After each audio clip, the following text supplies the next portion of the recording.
The bitter autumn wind slashed through Sophia's thin jacket like invisible knives as she hunched over her makeshift workstation on the street corner. Her fingers, red and swollen from the cold, meticulously manipulated the delicate gears of a vintage pocket watch, her breath forming small clouds in the frigid air. 3 years of horological training at a prestigious Swiss institute, a degree she'd worked double shifts to pay for, and here she was, fixing watches on a street corner in the financial district. The irony wasn't lost on her.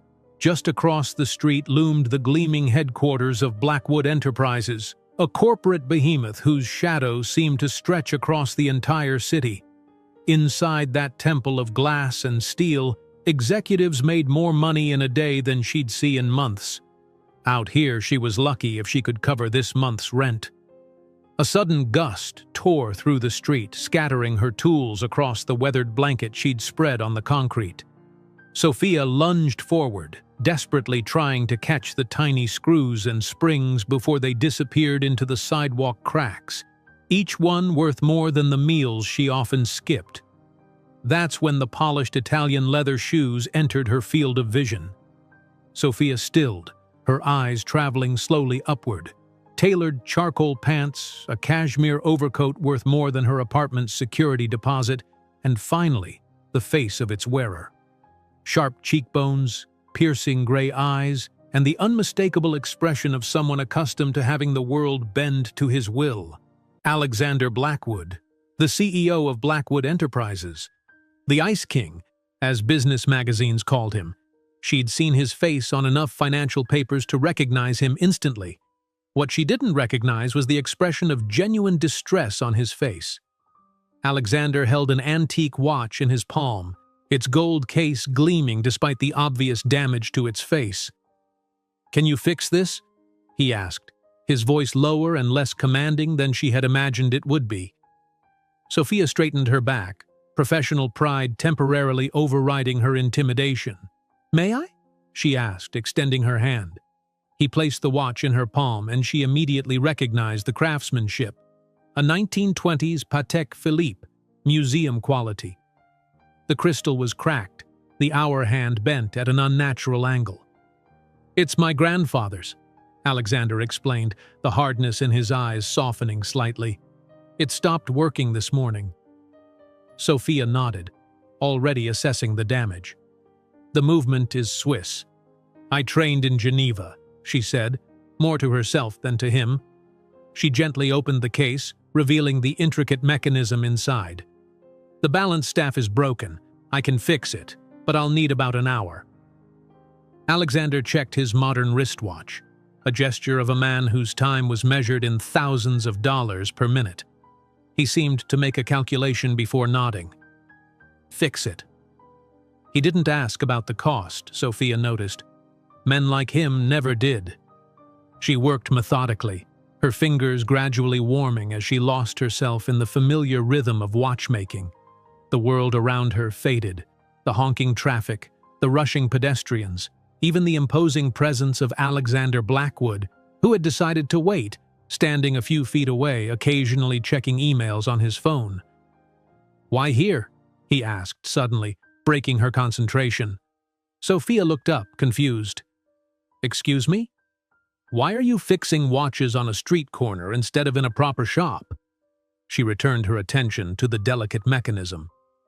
"Because proper shops require proper capital, Mr. Blackwood. You know who I am. Everyone knows who you are." She carefully aligned the balance wheel. "My shop closed 6 months ago. Couldn't afford the rent increase after your company bought the building." The silence that followed was heavier than before. "You owned Timekeeper on Sullivan Street?" There was genuine surprise in his voice. "I did." Sophia didn't look up, focusing instead on carefully straightening the hour hand with specialized pliers. "Along with every other small business owner who couldn't keep up with the market adjustment your property management division implemented." Alexander shifted his weight, the leather of his shoes creaking slightly. "Those decisions are made by the real estate division. I don't oversee every detail. Of course not." Sophia finally looked up, meeting his gaze directly. "But it's your name on the building." Something flickered across Alexander's face. Not anger, as she might have expected, but something more complex. Before he could respond, she returned her attention to the watch, making final adjustments to the crown. "It's done." She closed the case with a satisfying click, polished the crystal with a microfiber cloth, and held it out to him. It should keep perfect time now. Alexander took the watch, his fingers brushing against hers. He wound it carefully, held it to his ear, and a ghost of a smile touched his lips at the steady tick-tick-tick. "How much do I owe you?" he asked, reaching for his wallet.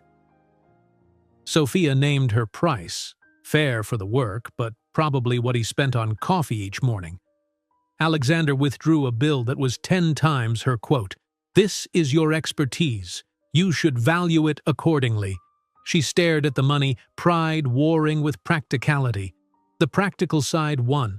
Rent was due, and pride wouldn't keep her warm. "Thank you," she said, tucking it away. He hesitated, seeming uncharacteristically uncertain. "You have remarkable talent." "Not remarkable enough to survive in your world, apparently." The words slipped out before she could stop them. Instead of being offended, Alexander studied her with newfound interest. "Have dinner with me tonight." Sophia blinked, certain she'd misheard. "What?" "Dinner, to discuss your work." He gestured at her makeshift workshop. "You clearly deserve better than this." Her laugh was sharp and disbelieving. "Is this how billionaires assuage their guilt? Fine dining for the displaced?" "This is how businessmen recognize opportunity," he countered smoothly. 7 o'clock, Luciel. My driver will pick you up." He paused. "Unless you're afraid of a dinner conversation." It was a challenge, artfully delivered. Sophia's eyes narrowed. "I'm not afraid of you, Mr. Blackwood." "Alexander," he corrected. "And good. Text your address to this number." He handed her a business card with his private cell. "I'll send a car." Before she could formulate a response, he was gone, striding down the sidewalk with the confidence of a man who expected the world to fall in line behind him. Sophia looked down at the card in her hand, embossed with the Blackwood Enterprises logo. This was madness. Dinner with Alexander Blackwood, the man whose company had systematically devoured small businesses like hers? Yet as she packed up her tools, she couldn't deny the flutter of curiosity. What could he possibly want from her? And more practically, a dinner at Le Ciel meant warmth, food, and possibly an opportunity she couldn't yet imagine. She texted her address before she could change her mind. The car arrived precisely at 6:30, a sleek black Bentley that drew stares from her neighbors in the rundown apartment building. The driver, an older man with a kind face, opened the door with practiced precision. "Miss Moore," he said with a respectful nod, "Mr. Blackwood is waiting at the restaurant." Sophia smoothed down the only dress she owned suitable for a place like Le Ciel, a simple black sheath she'd worn to countless job interviews. She'd spent the afternoon meticulously repairing a loose hem and polishing her worn but elegant heels. Her long auburn hair, usually confined in a practical bun, fell in soft waves around her shoulders, a small effort at femininity she rarely bothered with these days. The car glided through the city streets, from her neighborhood of discount stores and pawn shops to the glittering downtown where each storefront displayed luxury goods that cost more than her annual income. Sophia felt the familiar pang of displacement, the sensation of being caught between worlds, belonging to neither. Le Ciel occupied the top floor of one of the city's most exclusive buildings. As the elevator ascended, Sophia focused on her breathing, pushing down the anxiety that threatened to overwhelm her. She wasn't some wide-eyed girl intimidated by wealth. She was a master craftswoman, trained in one of the most prestigious institutes in the world. Her skills were rare, valuable, if only the market agreed. "Miss Moore," the maitre d' greeted her with practiced deference. "Mr. Blackwood is expecting you." He led her through the dimly lit restaurant, past tables of beautiful people engaged in beautiful conversations, to a private alcove overlooking the city. Alexander stood as she approached, and Sophia was struck by how different he looked in this setting, less the corporate titan and more simply a man, albeit an exceptionally handsome one. "You came," he said, and there was a note of genuine pleasure in his voice.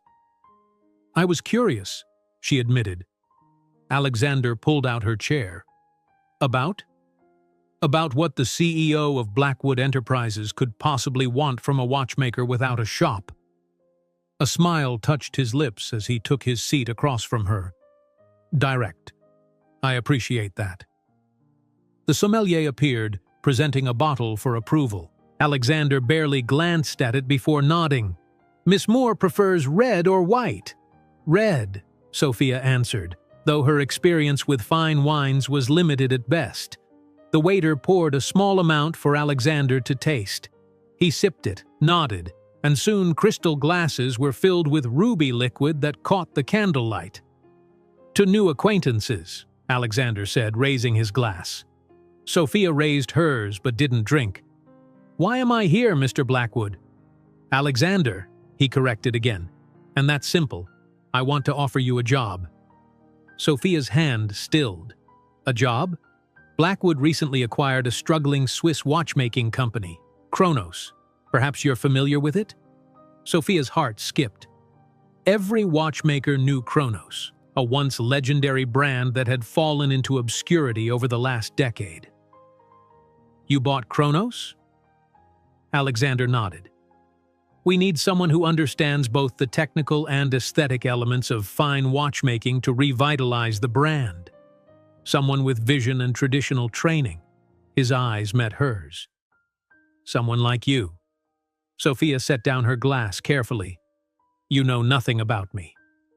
I know you were trained at the Geneva Institute of Horology, graduated top of your class. I know you opened Timekeeper 3 years ago to critical acclaim in industry publications. I know you specialize in restoration of antique timepieces." He took a sip of his wine. "I had my assistant research you while you were fixing my grandfather's watch." "Efficient," Sophia murmured, unsettled by how much he'd learned in such a short time. "That's what I pay people for." His expression grew more serious.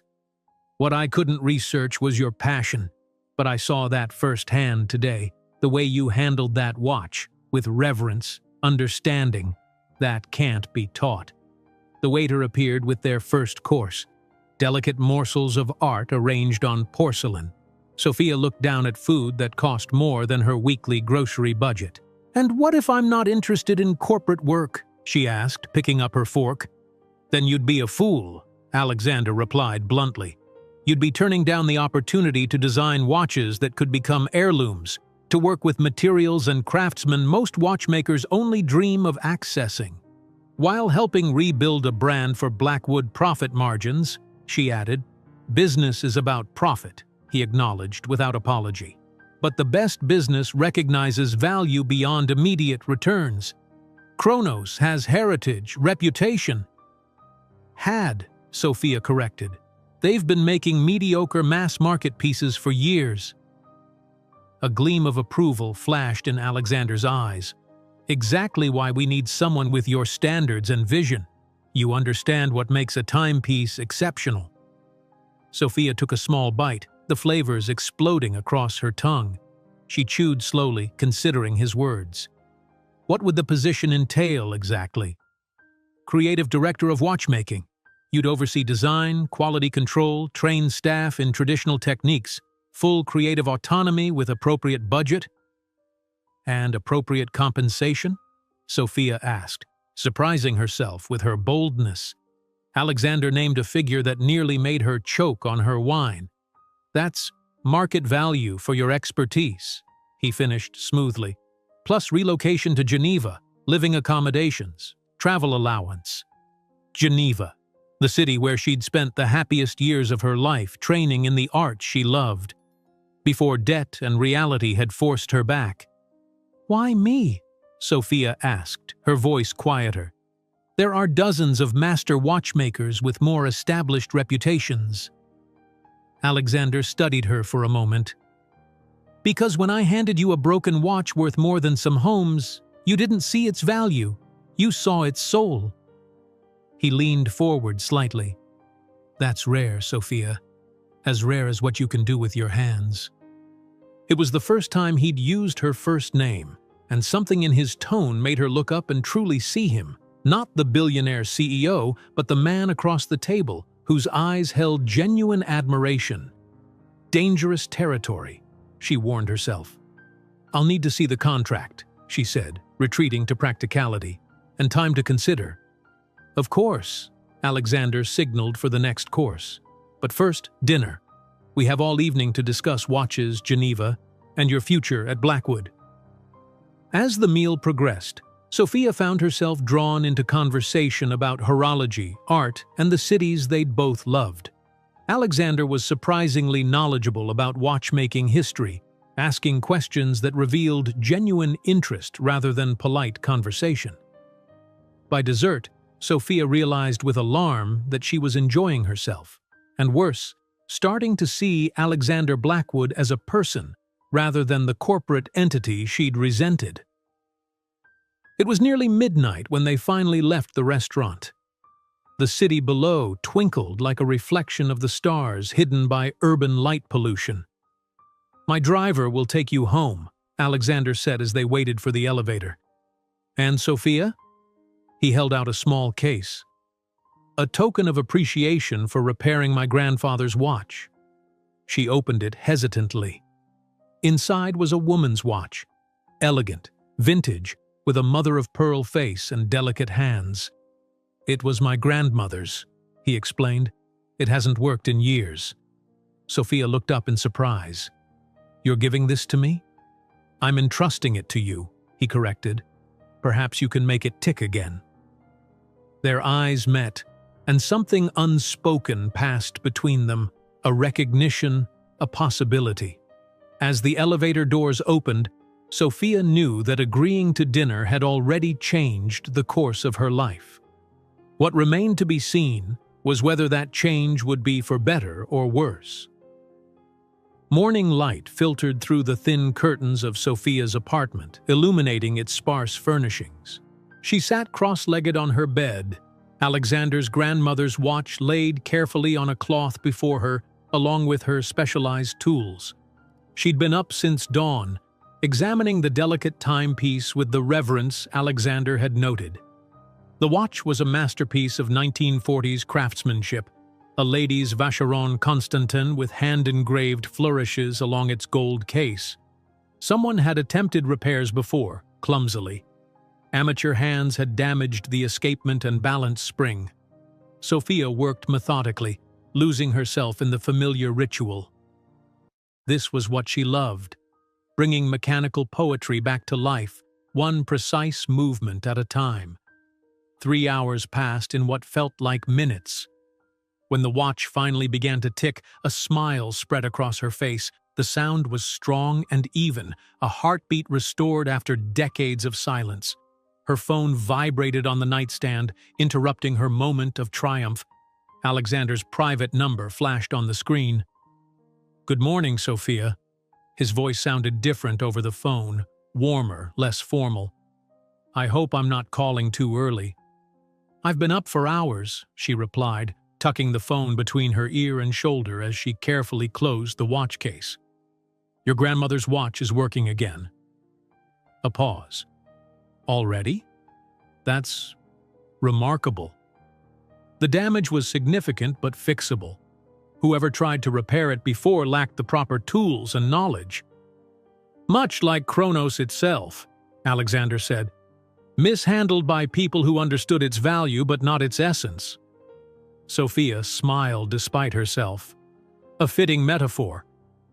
I'm sending over the contract today with my lawyer, but I'd like to discuss the position further. Are you free for lunch? Sophia glanced around her apartment, at the past due notices on her small table, at the worn carpet and peeling paint. One dinner with Alexander Blackwood had already shown her glimpses of a world she'd once dreamed of returning to. The world of fine horology and artistic creation rather than survival repairs on a street corner. Yes, she said. "I'm free." "Excellent. My driver will pick you up at noon." He paused again. "And Sophia, bring your portfolio if you have one. I'd like to see more of your work." After hanging up, Sophia moved to the small closet that held her meager wardrobe. Behind her everyday clothes hung a garment bag she rarely opened anymore. Inside was a small collection of pieces from her better days, when Timekeeper had been featured in luxury magazines and she'd been invited to horological conferences across Europe. She selected a simple navy dress with a tailored blazer, professional but not trying too hard. As she dressed, her gaze fell on her work bag, where the corner of a photograph peeked out from an inner pocket. She hesitated, then carefully tucked it deeper inside, out of sight. Some memories were better left undisturbed. Alexander was waiting at a private table at Maison, a French bistro that managed to be both elegant and unpretentious. He stood when she approached, his eyes quickly taking in her appearance with evident approval. "You look like the creative director you're about to become," he said, pulling out her chair. Sophia placed her portfolio case on the table. "I haven't accepted the position yet." "But you will." It wasn't a question. Alexander signaled the waiter for water. "You need Kronos as much as it needs you." "Presumptuous," Sophia remarked, though without real irritation. "Strategic," he countered. "You have extraordinary talent that's being wasted on a street corner. I have a legendary brand that's being wasted on mediocre design and poor execution. It's simple mathematics." The waiter arrived with water and menus. Alexander didn't open his, apparently already knowing what he wanted. Sophia scanned the options, quietly relieved to find prices that, while still expensive, wouldn't equate to a week's groceries. "Tell me about your brother," she said suddenly, surprising even herself with the question. Alexander's expression changed subtly. A tightening around the eyes, a slight tension in his jaw. "James? Why do you ask?" "I've read about Blackwood Enterprises. It's a family company, isn't it? You and your brother are both executives." Alexander took a sip of water. "James oversees our European operations, based in Geneva, which is relevant to you as you'd be working closely with him if you accept the position." Something in his tone suggested complexity. Sophia treaded carefully. "And what is he like to work with?" A faint smile touched Alexander's lips. "James is charming, brilliant with people, less concerned with operational details than I am." He set down his glass. "We complement each other well in business, despite our differences." "Differences?" Alexander's eyes met hers. "I build things, Sophia. James enjoys them." A pause. "But we're here to discuss your future, not my family dynamics. May I?" He gestured to her portfolio. Sophia nodded, watching as he opened the leather case with careful hands.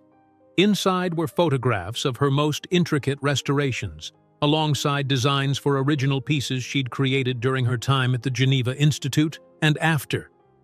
Alexander studied each page methodically, occasionally asking questions about techniques or materials. His understanding impressed her.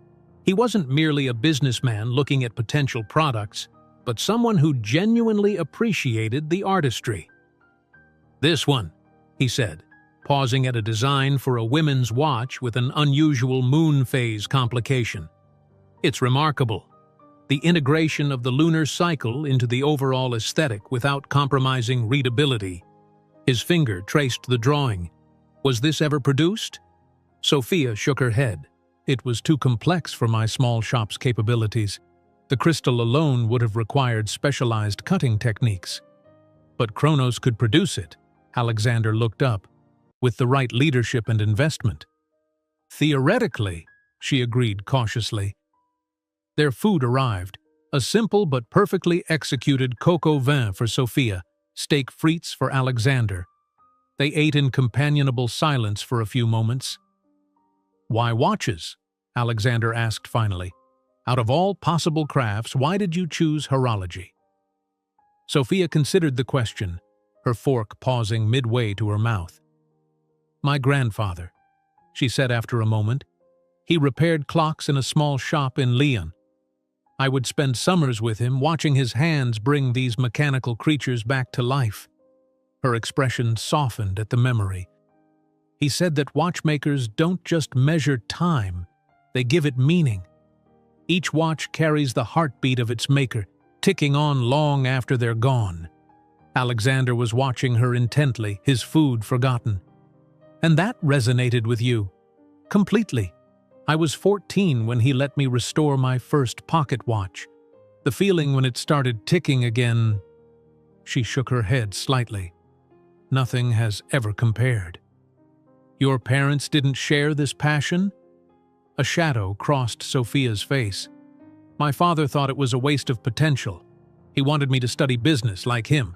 When I chose the Geneva Institute instead, he cut me off financially. She gave a small shrug. We haven't spoken since. Hence the student loans that forced you back from Geneva, Alexander deduced. Sophia nodded, surprised he'd made the connection. Life is expensive. Dreams, even more so. Dreams are investments, Alexander corrected. Some simply take longer to mature. Their eyes met across the table, and Sophia felt an unexpected warmth spreading through her chest. There was something about the way Alexander saw the world, as a series of possibilities rather than limitations, that both intimidated and attracted her. Dangerous territory, she reminded herself again. The contract, she said, deliberately changing the subject. You mentioned your lawyer would bring it today? He should be arriving shortly. Alexander checked his watch, a simple Patek Philippe that probably cost more than everything Sophia owned. In the meantime, I'd like to hear your thoughts on Kronos's current collections. Sophia didn't hold back. She outlined the brand's decline from innovative luxury to derivative mediocrity, pointing out specific design choices that had eroded its identity. Alexander listened without defensiveness, occasionally making notes on his phone. Brutal but accurate, he said when she finished. This is exactly why we need you.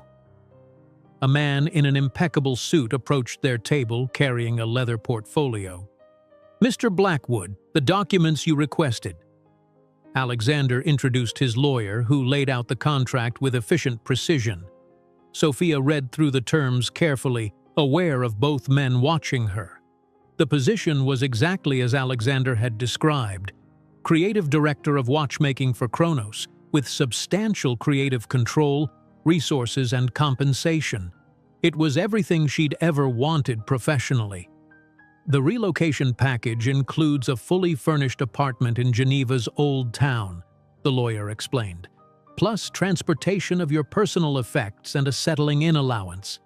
Geneva, the city where she'd spent her happiest years, and also the city where… Sophia pushed the thought away. When would you need my decision? Ideally, by the end of the week, Alexander said. We'd like you to start as soon as possible. The lawyer excused himself after Sophia promised to review the contract thoroughly and respond within the time frame. As he departed, Alexander's phone rang. He glanced at the screen, a flicker of annoyance crossing his face. I need to take this. Excuse me for a moment. As Alexander stepped away from the table, Sophia took the opportunity to absorb what was happening.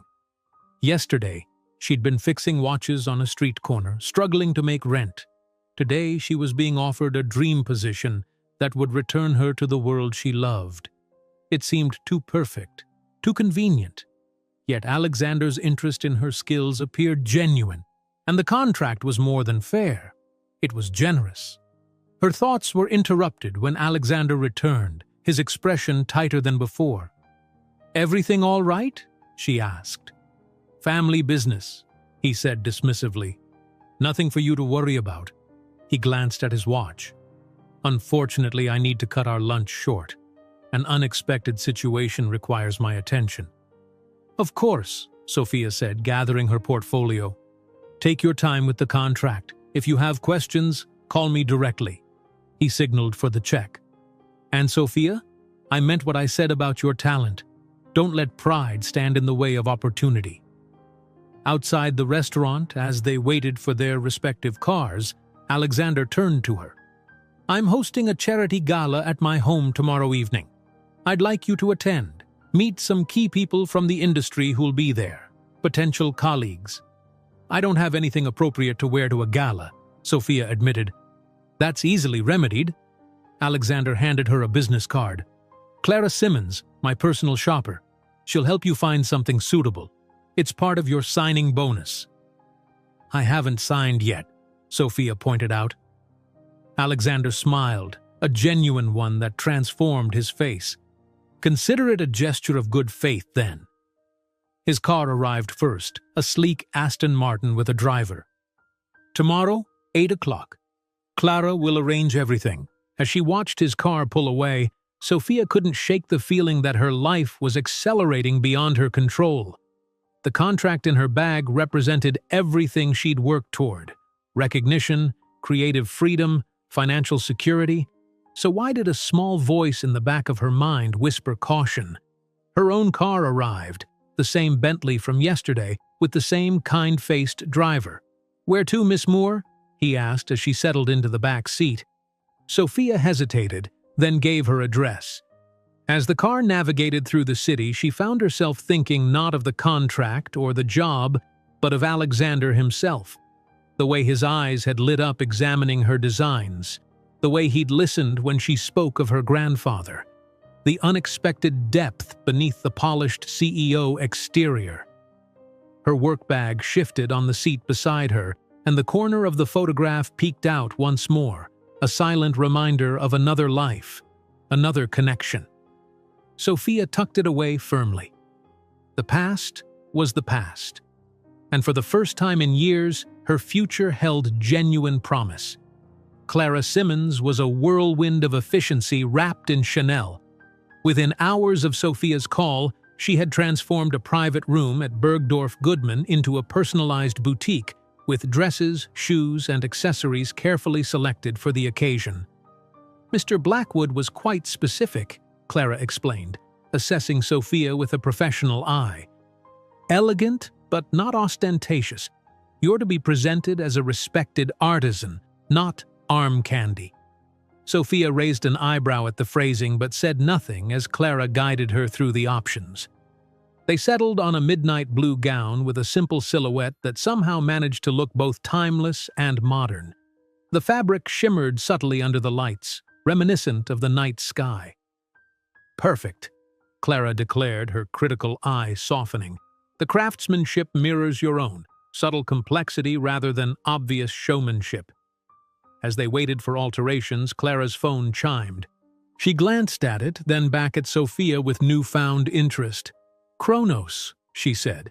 "That's quite an undertaking." Sophia stiffened. "News travels fast." "Alexander never moves this quickly with acquisitions or personnel," Clara remarked, typing a response. "You must have made quite an impression." "It's my work he's impressed with," Sophia corrected. "Not me personally." Clara gave her a look that suggested she wasn't convinced. 14 years managing his personal affairs has taught me that with Alexander, those distinctions are never as clear as people think." She slipped her phone away. "He protects what he values." Something in Clara's tone made Sophia uncomfortable. "We have a professional relationship." "Of course," Clara agreed smoothly. "Now about accessories. Simple diamonds, I think. Nothing competing with the craftsmanship of the dress."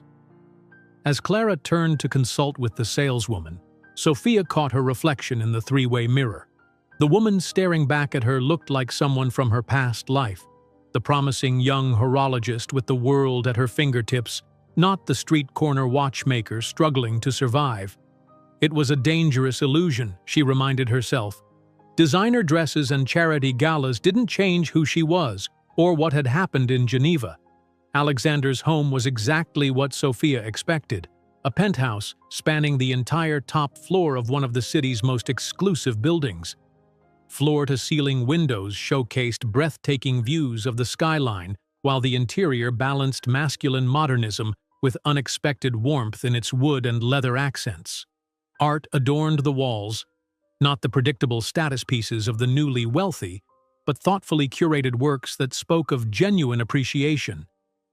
Sophia recognized a rare Breguet carriage clock on a side table, its mechanism visible through crystal panels. "You approve?" Alexander appeared beside her, looking devastatingly handsome in a perfectly tailored tuxedo. "Of the Breguet? Absolutely, it's exquisite." "I meant the dress, but I'm pleased you noticed the clock." His eyes took in her appearance with undisguised appreciation. "Clara did well." "Too well," Sophia admitted. "I feel like I'm wearing someone else's life." Alexander's expression softened unexpectedly. "Sometimes the lives we think belong to others are actually the ones waiting for us to claim them." He offered his arm. "Come, there are people you should meet." The next hour passed in a blur of introductions. Alexander guided her through the crowd with practiced ease, introducing her to key figures in the luxury watch industry.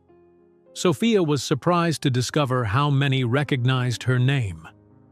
"Your restoration of the Patek Philippe annual calendar for the Geneva Museum was remarkable," said a Swiss manufacturer. "Such delicate work on the perpetual mechanism."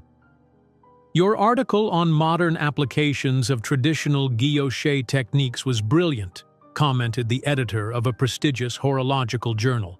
"We'd love to commission another piece now that you're joining Kronos."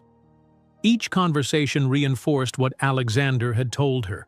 Her reputation in the industry remained intact, despite her recent circumstances. These people didn't see a street-corner watchmaker, they saw a master craftswoman who was finally receiving her due. "See?" Alexander murmured as they moved between groups. "This world never forgot you, Sophia. It's been waiting for your return." Warmth spread through her chest at his words, a dangerous hope taking root despite her best efforts to remain detached. Being here, talking about the craft she loved with people who truly understood it. It felt like coming home. "Alexander!" A woman's voice cut through the murmur of the crowd. "There you are, darling." They turned to see a statuesque blonde approaching, her crimson gown a stark contrast to Sophia's understated blue. She kissed Alexander's cheek with practiced familiarity, leaving a perfect lipstick mark that she immediately wiped away with a manicured thumb. "Victoria," Alexander acknowledged, his tone cooler than Sophia had heard it before. "I didn't expect you tonight." "Clearly," Victoria replied, her gaze sliding to Sophia with calculated assessment. "Aren't you going to introduce me to your friend?" "Sophia Moore, Victoria Winters," Alexander said. "Sophia is the new creative director for Kronos. Victoria is his fiancée." Victoria interjected smoothly, extending a hand adorned with a massive diamond. "Or I was, until recently." Sophia accepted the handshake, maintaining a neutral expression despite the unexpected revelation. "It's nice to meet you." "Ex-fiancé?" Alexander clarified, his jaw tightening. "And this isn't the venue for personal discussions, Victoria." Victoria's laugh was musical but sharp-edged. "Everything is business with you, isn't it, darling? Even the personal." Her eyes lingered on Sophia. "A word of advice, dear. Make sure you understand which category you fall into." Before either could respond, Victoria glided away, leaving a cloud of expensive perfume and unspoken tension in her wake.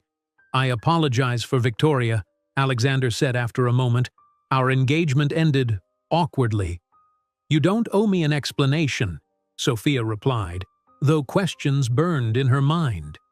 Alexander studied her face. "But I'd like to give you one nevertheless, just not here." He glanced at his watch. "I need to make a brief speech in 10 minutes. After that, perhaps we could find somewhere quieter to talk?" Sophia nodded, grateful for the opportunity to gather her thoughts. As Alexander was pulled away by an event coordinator, she made her way to the bar, requesting water instead of champagne. She needed clarity tonight, not the fuzzy comfort of alcohol. "Sophia? Sophia Moore?" The voice behind her was achingly familiar. Sophia turned slowly, already knowing who she would find.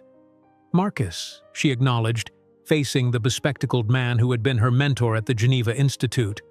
"It's been a long time."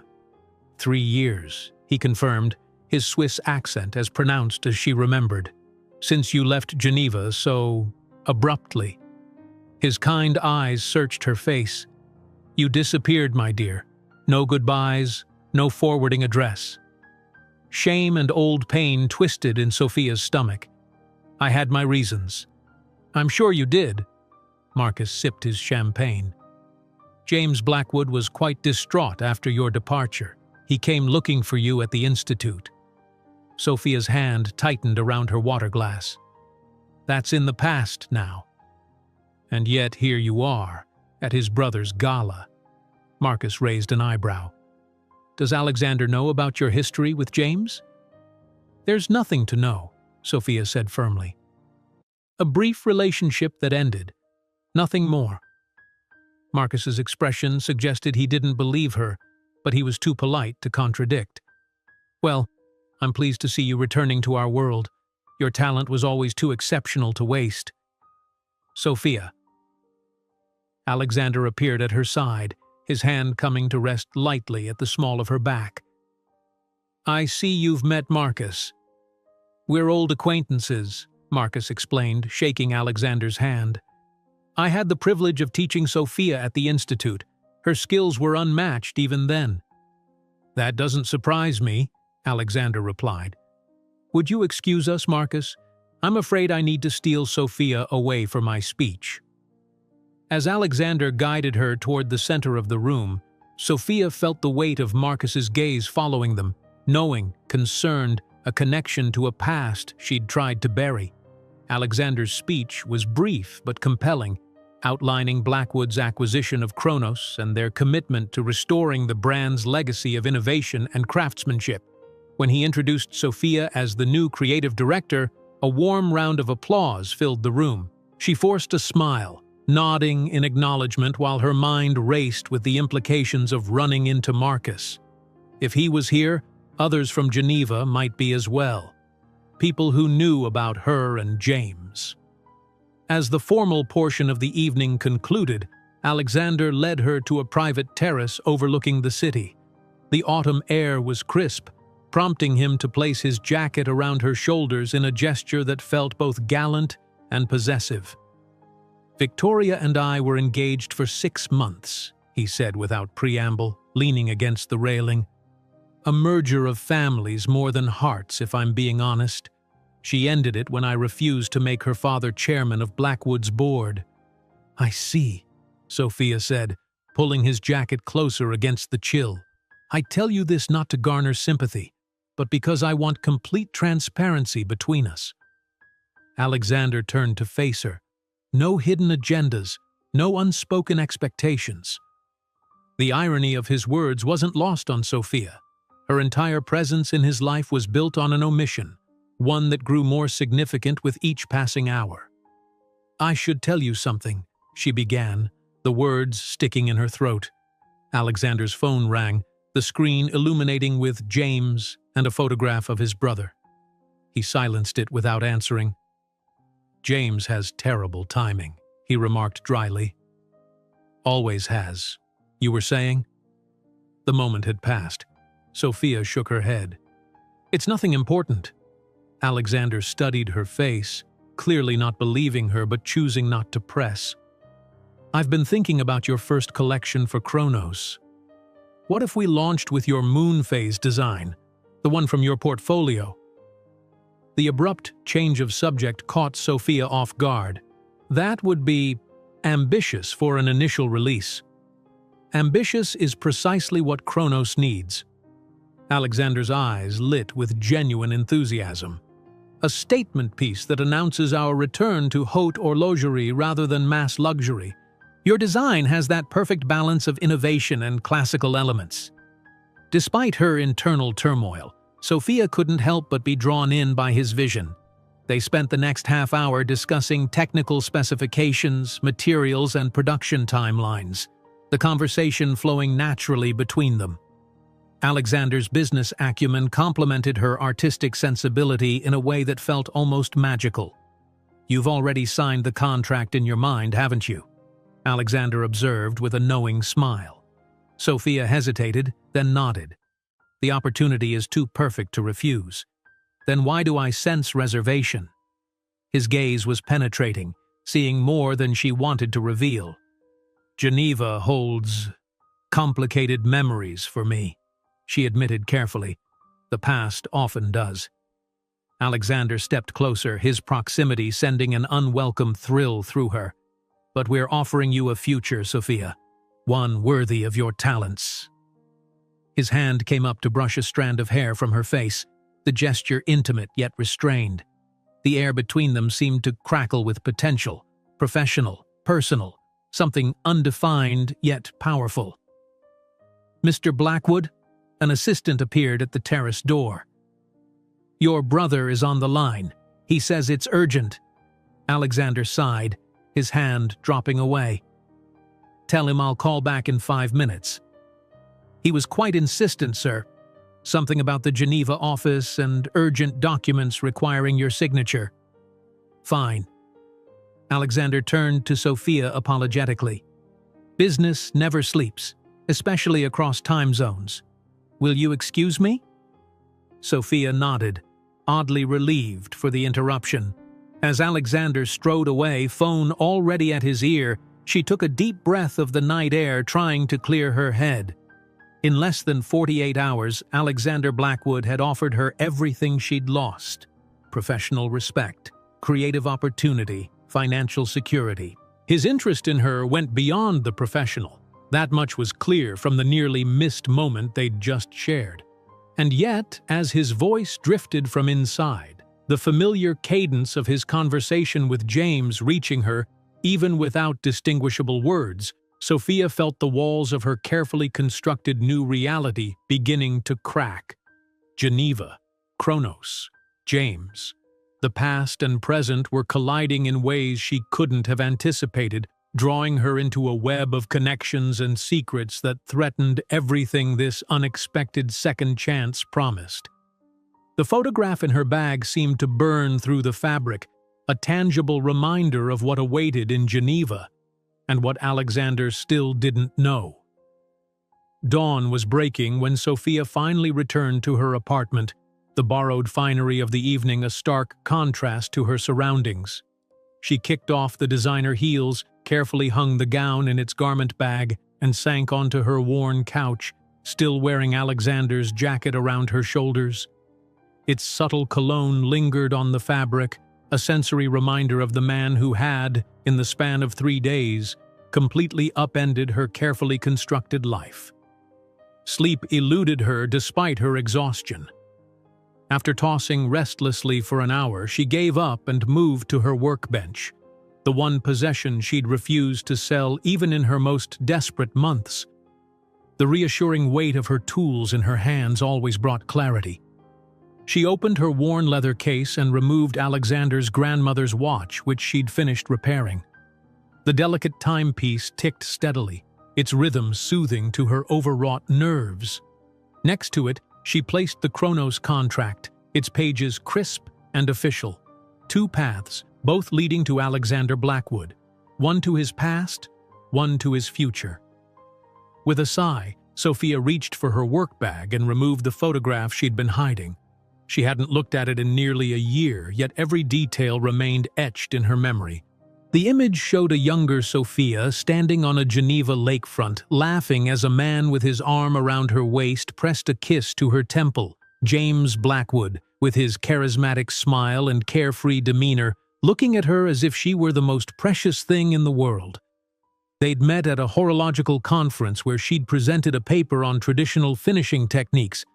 James had approached her afterward, full of questions that revealed a genuine passion for watchmaking. Not the technical aspects that fascinated his brother, but the artistry, the heritage, the stories behind great timepieces. Their connection had been immediate and intense. 3 months of whirlwind romance followed. Dinners, weekend trips to Paris and Milan, long walks along Lake Geneva discussing everything from art to philosophy. James had introduced her to a world of privilege she'd only glimpsed before, yet he'd valued her expertise, her craftsmanship, her mind, or so she'd believed. Sophia's fingers traced the edge of the photograph. The camera had captured her radiant happiness but couldn't show what waited just around the corner. The betrayal, the humiliation, the heartbreak that had sent her fleeing from Geneva with nothing but debts and broken dreams. "Never again," she whispered to the empty room. Yet here she was, contemplating a return to the very city where everything had fallen apart, to work for the very company partially controlled by the man who had shattered her trust. Because of his brother, because of Alexander, so different from James in every way that mattered. Where James was charismatic charm and impulsive passion, Alexander was measured intensity and thoughtful strategy. Where James had seen her talent as an amusing novelty, Alexander recognized its true value. Sophia returned the photograph to her bag. The past was immutable, but the future remained unwritten. Taking a deep breath, she reached for a pen and signed the Kronos contract. She would return to Geneva. She would revitalize Kronos, and she would face James Blackwood on her own terms, as a professional equal, not a naive girl blinded by infatuation. First, however, she would have to tell Alexander the truth. "Sophia, come in." Alexander rose from behind his desk as his assistant showed her into his office at Blackwood Enterprises. The space reflected its occupant, impeccably organized, elegant without ostentation, commanding without trying to be. Floor-to-ceiling windows showcased the city 40 floors below, reminding visitors of exactly where they stood in the world. Art and artifacts were displayed with the same thoughtful curation she'd noticed in his home, including a glass case holding several rare pocket watches. "Thank you for coming downtown," Alexander said, gesturing to a seating area with comfortable leather chairs. "I know it's short notice." "It's fine. I wanted to deliver this in person." Sophia handed him the signed contract. "And return this." She held out his jacket, neatly folded. Alexander accepted both, his fingers briefly touching hers in a contact that sent unexpected warmth through her. "You're keeping the dress, I hope." Clara was quite insistent that it was part of the package. "Clara has excellent judgment." Alexander set his jacket aside and looked at the signed contract. A genuine smile spread across his face. "So it's official. Welcome to Blackwood, Sophia." "Thank you for the opportunity." She hesitated. "However, there's something I need to discuss with you before we proceed further." Alexander's assistant appeared at the door before she could continue. "I'm sorry to interrupt, Mr. Blackwood, but the Tokyo call is starting in 3 minutes." Alexander frowned slightly. "We'll need to continue this later. The board is expecting updates on several acquisitions, including Kronos." He gestured to a side door. "Use my private elevator. My driver will take you anywhere you need to go." "Actually," Sophia said, "I'd like to visit the Blackwood workshop here, if that's possible, to get a sense of your current horological operations." "Of course."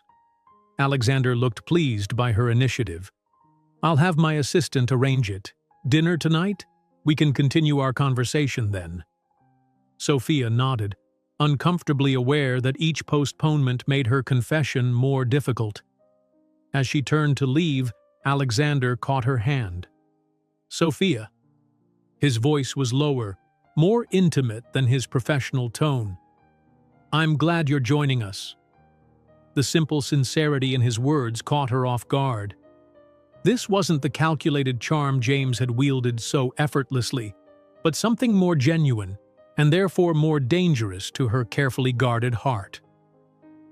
"I'll see you tonight," she managed, gently withdrawing her hand.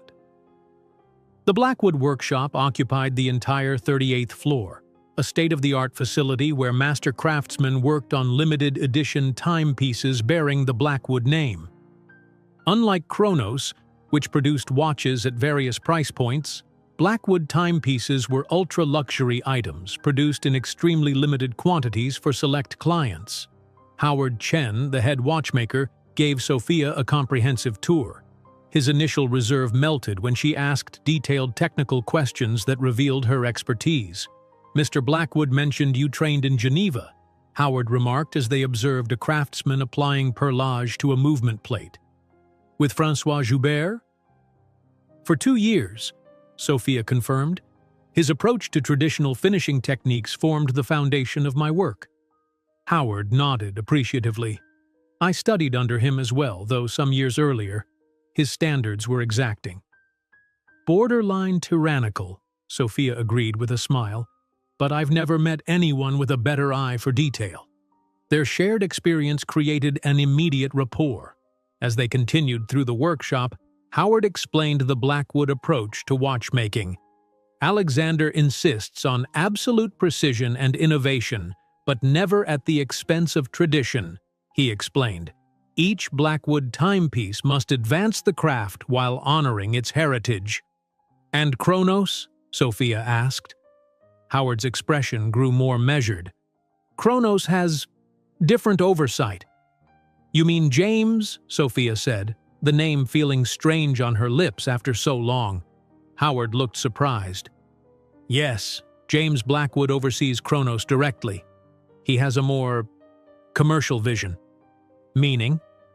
"Meaning he prioritizes aesthetic trends and market appeal over horological significance." Howard adjusted his glasses. The brothers often disagree on this philosophy. Alexander believes true luxury requires substance beneath style.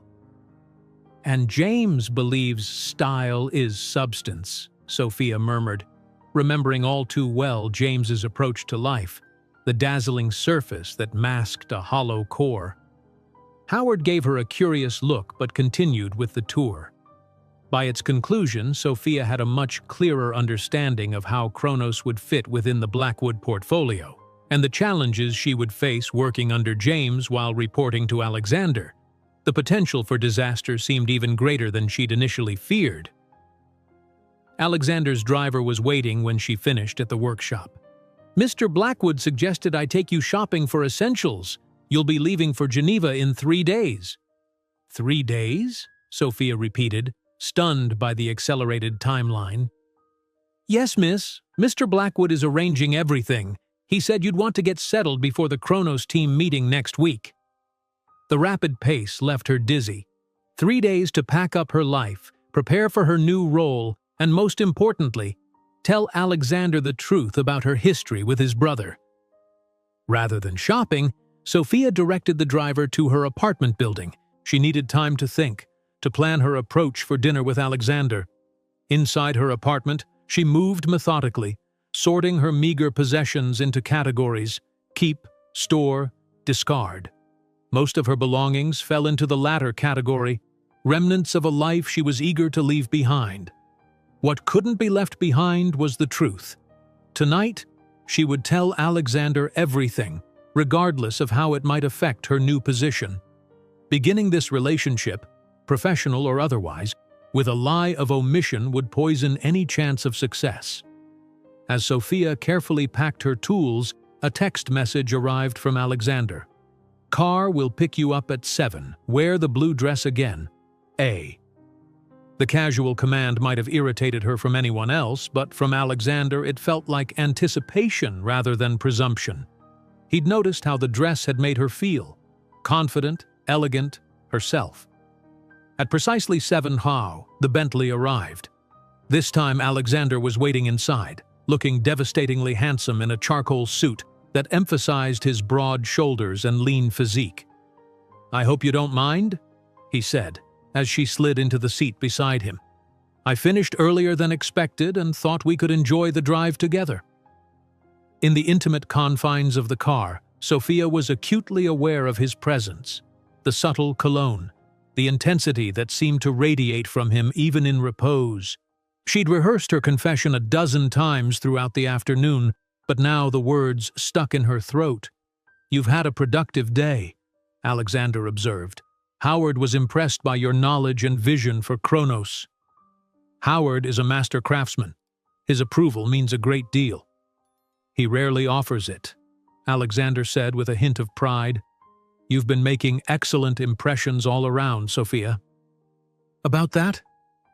She took a deep breath. "Alexander, there's something I need to tell you before we go any further." His phone rang. An exclusive ringtone she'd already learned indicated his brother calling. Alexander glanced at the screen and silenced it. "James can wait," he said firmly. "You were saying?" The moment stretched between them, pregnant with possibility and danger.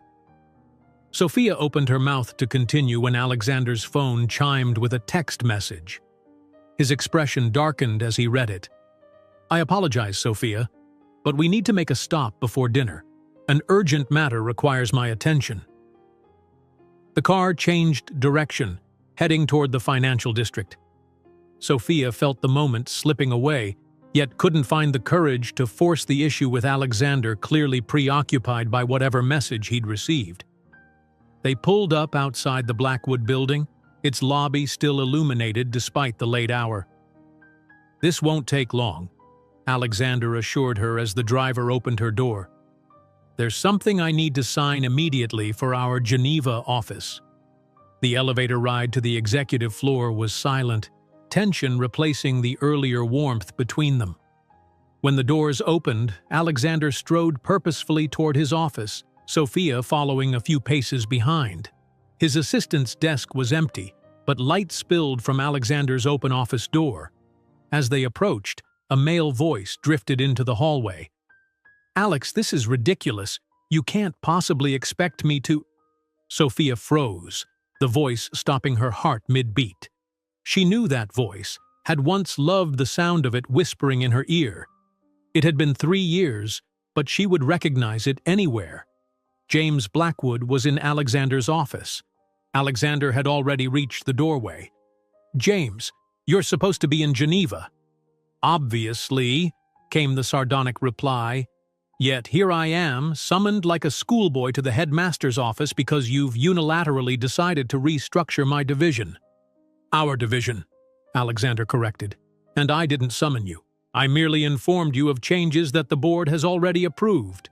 Changes that undermine my authority. Bringing in an outside creative director without my input?" Alexander stepped fully into the office. "Speaking of whom?" Sophia remained frozen in the hallway, every instinct screaming at her to flee. But it was too late. Alexander had turned back, extending his hand toward her. "Sophia, come meet your new colleague." With leaden feet, she forced herself forward, stepping into the office and into the shocked gaze of James Blackwood. Time seemed to stop as recognition dawned on his face. First confusion, then disbelief, and finally a complex mixture of emotions she couldn't begin to untangle. "Sophia?" James whispered, his voice stripped of its earlier confidence. Alexander looked between them, his quick mind clearly processing the unexpected familiarity. "You two know each other?" he asked, his tone carefully neutral. Before either could respond, his gaze fell to Sophia's work bag, which had fallen open when she stopped abruptly. The corner of the photograph was visible, James with his arm around Sophia, their happiness frozen in time. Alexander's expression hardened as he reached down and removed the photograph, his eyes taking in every detail of his brother and Sophia together. The silence that filled the office was deafening. Alexander's fingers tightened around the photograph, creasing its edge. His eyes moved from the image to Sophia's face, then to his brother's, searching for confirmation of what was now painfully obvious. "You were engaged." It wasn't a question but a statement, delivered with the quiet precision that made Alexander so formidable in boardrooms. "No," Sophia said quickly. At the exact moment James said, "Yes." The contradiction hung in the air between them. "Interesting," Alexander said, his voice dangerously calm. He placed the photograph on his desk with deliberate care. "Perhaps one of you would like to clarify." James recovered first, his initial shock giving way to the easy charm that had always been his strongest weapon. "It was 3 years ago, Alex. A brief engagement that ended— well, obviously it ended." He flashed a smile that didn't reach his eyes. "Small world, isn't it?" "Microscopic," Alexander replied, his gaze fixed on Sophia. "And yet somehow this connection never came up in our discussions about Kronos, a remarkable oversight." Sophia felt her professional dreams crumbling under the weight of his controlled anger. "I tried to tell you tonight," she said softly. "Several times, actually." "How convenient that the revelation arrives simultaneous with my brother." Alexander's tone was arctic. "Were you planning to mention it before or after relocating to Geneva to work directly under your former fiancé?" "We were never formally engaged," Sophia insisted, finding her voice, "and I was going to tell you everything tonight." James moved closer, his cologne, still the same after all these years, bringing unwelcome memories flooding back. "Alex, don't blame Sophia. She couldn't have known I'd be here tonight. I was supposed to be in Geneva until next week."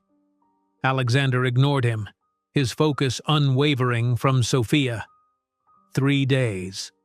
We've spent 3 days discussing your career, your talent, your future with my company. Yet somehow your history with my brother never seemed relevant?" The controlled hurt beneath his anger made Sophia's chest ache. "It wasn't like that. It was exactly like that." Alexander cut her off. "A deliberate omission. The question is why?" His eyes hardened. "Was this position your idea or my brother's?" "What?" Sophia blinked in confusion.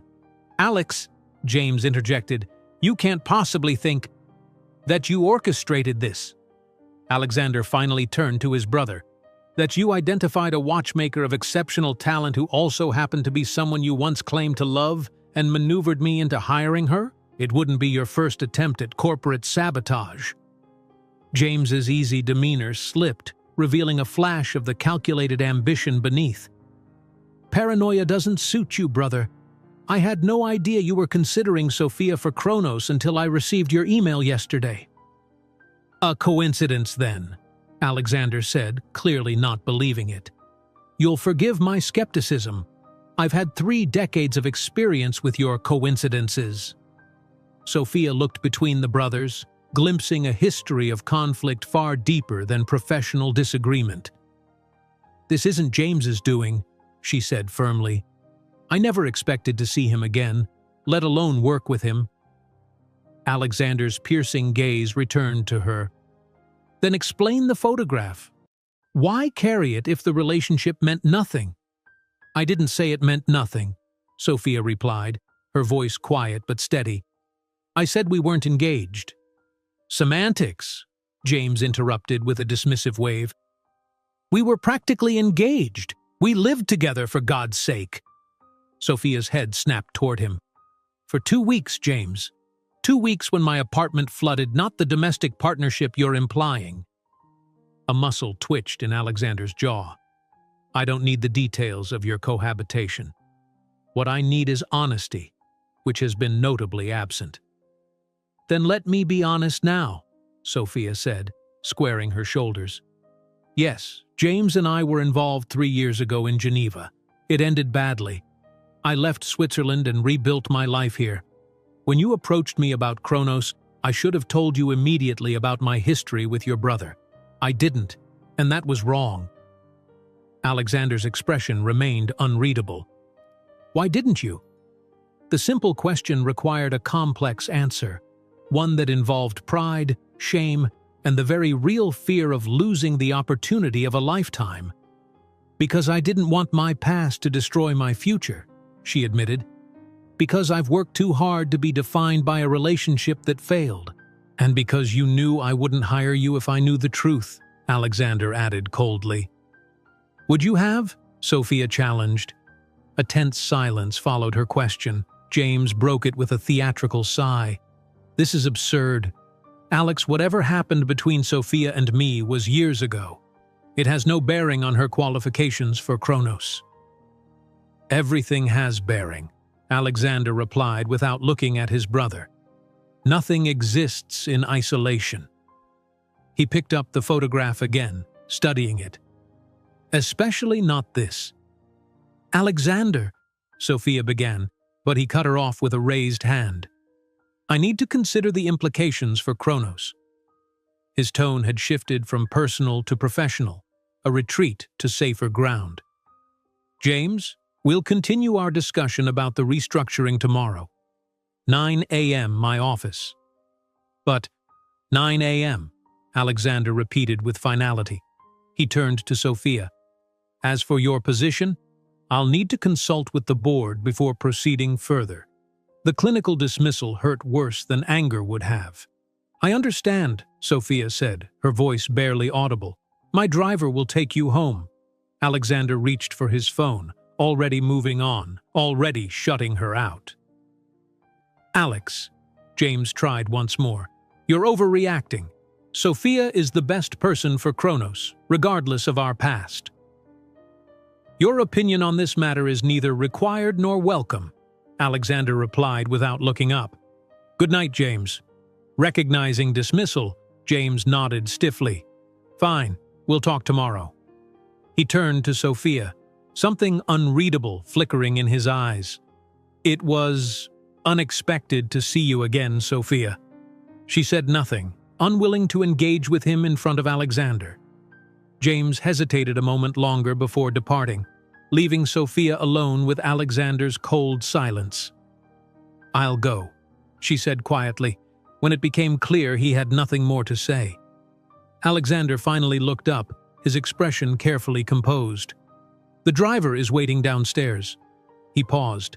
The contract has not been processed yet. Consider it on hold. The words fell like stones. All her hopes for Kronos, for returning to work she loved, for financial stability, for professional redemption, suspended in a single sentence. Alexander, she tried one last time. What happened with James has nothing to do with my capabilities as a watchmaker. This isn't about your capabilities, he replied, his voice softening almost imperceptibly. It's about trust. You had multiple opportunities to be forthcoming, and you chose concealment. The accusation stung because it was true. I was afraid. Of what? That I wouldn't hire you because you dated my brother? Or that I would discover the real reason your relationship ended? Sophia stiffened. What do you mean? Alexander's gaze was penetrating. James doesn't casually date accomplished women in his professional sphere, Sophia. He cultivates them for specific purposes. I wonder what purpose you served. The insight was so close to the painful truth that Sophia couldn't maintain eye contact. You should ask your brother about that. I intend to. Alexander turned away, a clear dismissal. Good night, Sophia. The Bentley ride home passed in a blur of city lights and silent recrimination. Sophia replayed the disastrous evening in her mind, analyzing each moment when she could have, should have, told Alexander the truth. Once home, she moved mechanically through her small apartment, removing the blue dress that now felt like a costume in a play where she'd forgotten her lines. She hung it carefully, knowing she would likely never wear it again. Sleep eluded her. At 3 a.m., she gave up trying and moved to her workbench, seeking comfort in the familiar. Her fingers found Alexander's grandmother's watch, its steady tick a reproach to her own unstable situation. How had everything unraveled so quickly? 3 days ago, she'd been fixing watches on a street corner. Now she'd been offered, and likely lost, the opportunity of a lifetime because of a past she couldn't escape. Dawn was breaking when her phone chimed with a text message. Her heart leapt, hoping for Alexander, but the number was unfamiliar. We need to talk. Coffee at Mercer's, 8 a.m. James. Sophia stared at the message, anger and bitter memories rising like bile. James Blackwood wanted to talk now after 3 years of silence. After she'd walked in on him with another woman, a key investor he'd been cultivating while simultaneously building their relationship. Sophia had never told anyone the full truth about their breakup, how James had used her to access her horological connections, particularly François Joubert, whose private client list included some of the wealthiest collectors in Europe. how he'd leveraged their relationship to arrange meetings that would have been impossible otherwise, how she'd discovered that their entire romance had been a calculated business strategy. She started to delete the message, then stopped. Maybe talking to James was exactly what she needed to do, not for his sake, but for her own. And for Alexander, who deserved to understand what kind of man his brother truly was. She texted back a single word: "Fine." Mercer's was a small cafe near the financial district, upscale enough for business meetings but casual enough for plausible deniability. James was already there when Sophia arrived, occupying a corner table with 2 cups of coffee. He stood when he saw her, a ghost of his usual confident smile flickering across his face. "Sophia, thank you for coming." She took the seat across from him without returning the greeting, noting that he'd remembered how she took her coffee: black, no sugar. It was the kind of detail James excelled at recalling, part of his carefully cultivated charm. "You look good," he offered after an awkward silence. "The years have been kind." "Cut the pleasantries, James," Sophia said tiredly. "What do you want?" He leaned back, studying her with the appraising gaze she now recognized as calculation rather than admiration. "Direct as ever. It's refreshing, actually, after years of corporate politics." "I'm not interested in your commentary on corporate culture. Say what you need to say so we can both move on." James's facade slipped slightly, revealing genuine tension beneath. "Alexander is serious about rescinding your offer." "I'm aware." "He shouldn't be. You're exactly what Kronos needs right now." Sophia raised an eyebrow. "Since when do you care about what Kronos needs? Last I checked, you were busy diluting the brand into mainstream irrelevance." A flash of irritation crossed his face. "That's unfair. I've been working within market realities." "You've been working to maximize short-term profit at the expense of horological integrity," Sophia countered. "Which is exactly why Alexander wanted to bring me in, to undo your damage." James leaned forward. "That's precisely my point. Alexander and I have different visions for Kronos, but we both recognize that the brand needs revitalization. Your designs, your craftsmanship, they're exactly what's required. So why am I here, James? To hear you advocate for my position after you helped destroy it with your little bombshell last night? I didn't know you'd be there," he protested. "That wasn't planned." "But you knew I was being considered for the position," Sophia said. "Alexander mentioned the email." James had the grace to look slightly abashed. "Yes, I knew. I was surprised when I saw your name." "And you said nothing. You let me walk into that ambush." What was I supposed to say? "By the way, Alex, that watchmaker you're hiring, we used to sleep together. That would have gone over well." Sophia's hand tightened around her coffee cup. "You could have warned me, at least." "I didn't have your contact information anymore," James said. "You disappeared quite thoroughly 3 years ago. After finding you with Elise Dupont," Sophia reminded him coolly. "I didn't realize a proper goodbye was expected in those circumstances." James winced. "That was regrettable." "Regrettable?" Sophia repeated, incredulous. "Is that what you call using me to access Francois's client connections while simultaneously sleeping with a potential investor?" "It wasn't like that," James began, then stopped at her expression. "Fine. It was exactly like that. Business and pleasure have always been intertwined for me. You knew who I was." "I thought I knew who you were," Sophia corrected. "I was wrong." James studied her for a long moment. "For what it's worth, I did care for you. More than most." The pathetic attempt at an apology only fueled her anger. "Is this supposed to make me feel better? Because it doesn't." She started to rise. "I have nothing more to say to you." "Wait," James said, urgency in his voice. "This isn't about us. It's about your position at Kronos. I've been trying to tell you. I support your appointment. Completely." Sophia paused, suspicious. "Why?" "Because despite our personal history, you're the right person for the job." He leaned forward. Alexander is making this about me, but it should be about Kronos, about the work. That's unexpectedly professional of you. James smiled ruefully. I'm capable of professional behavior, contrary to your experience. He hesitated. I'm meeting with Alexander in an hour. Let me advocate for you. Convince him to honor the contract. Sophia sat back down slowly. And what do you get out of this? The question seemed to surprise him. The best creative director for Kronos. Try again, Sophia said flatly. You never do anything without personal benefit, James. He sighed, mask slipping to reveal the shrewd businessman beneath. Fine. Alexander's restructuring plan limits my autonomy at Kronos. Having you there, someone with connection to both of us, could help maintain my influence. And there it is, Sophia said, unsurprised. You want to use me. Again. I want to work with you, James corrected. There's a difference. You'd have creative control, I'd maintain strategic input, and Kronos would benefit from both. And Alexander? Gets the revitalized brand he wants. James leaned back. Everyone wins. Sophia studied him, seeing clearly the manipulator she'd been blind to 3 years ago.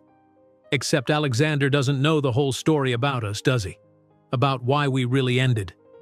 James's expression hardened slightly. Ancient history isn't relevant to current business decisions. Isn't it? Sophia stood, gathering her bag.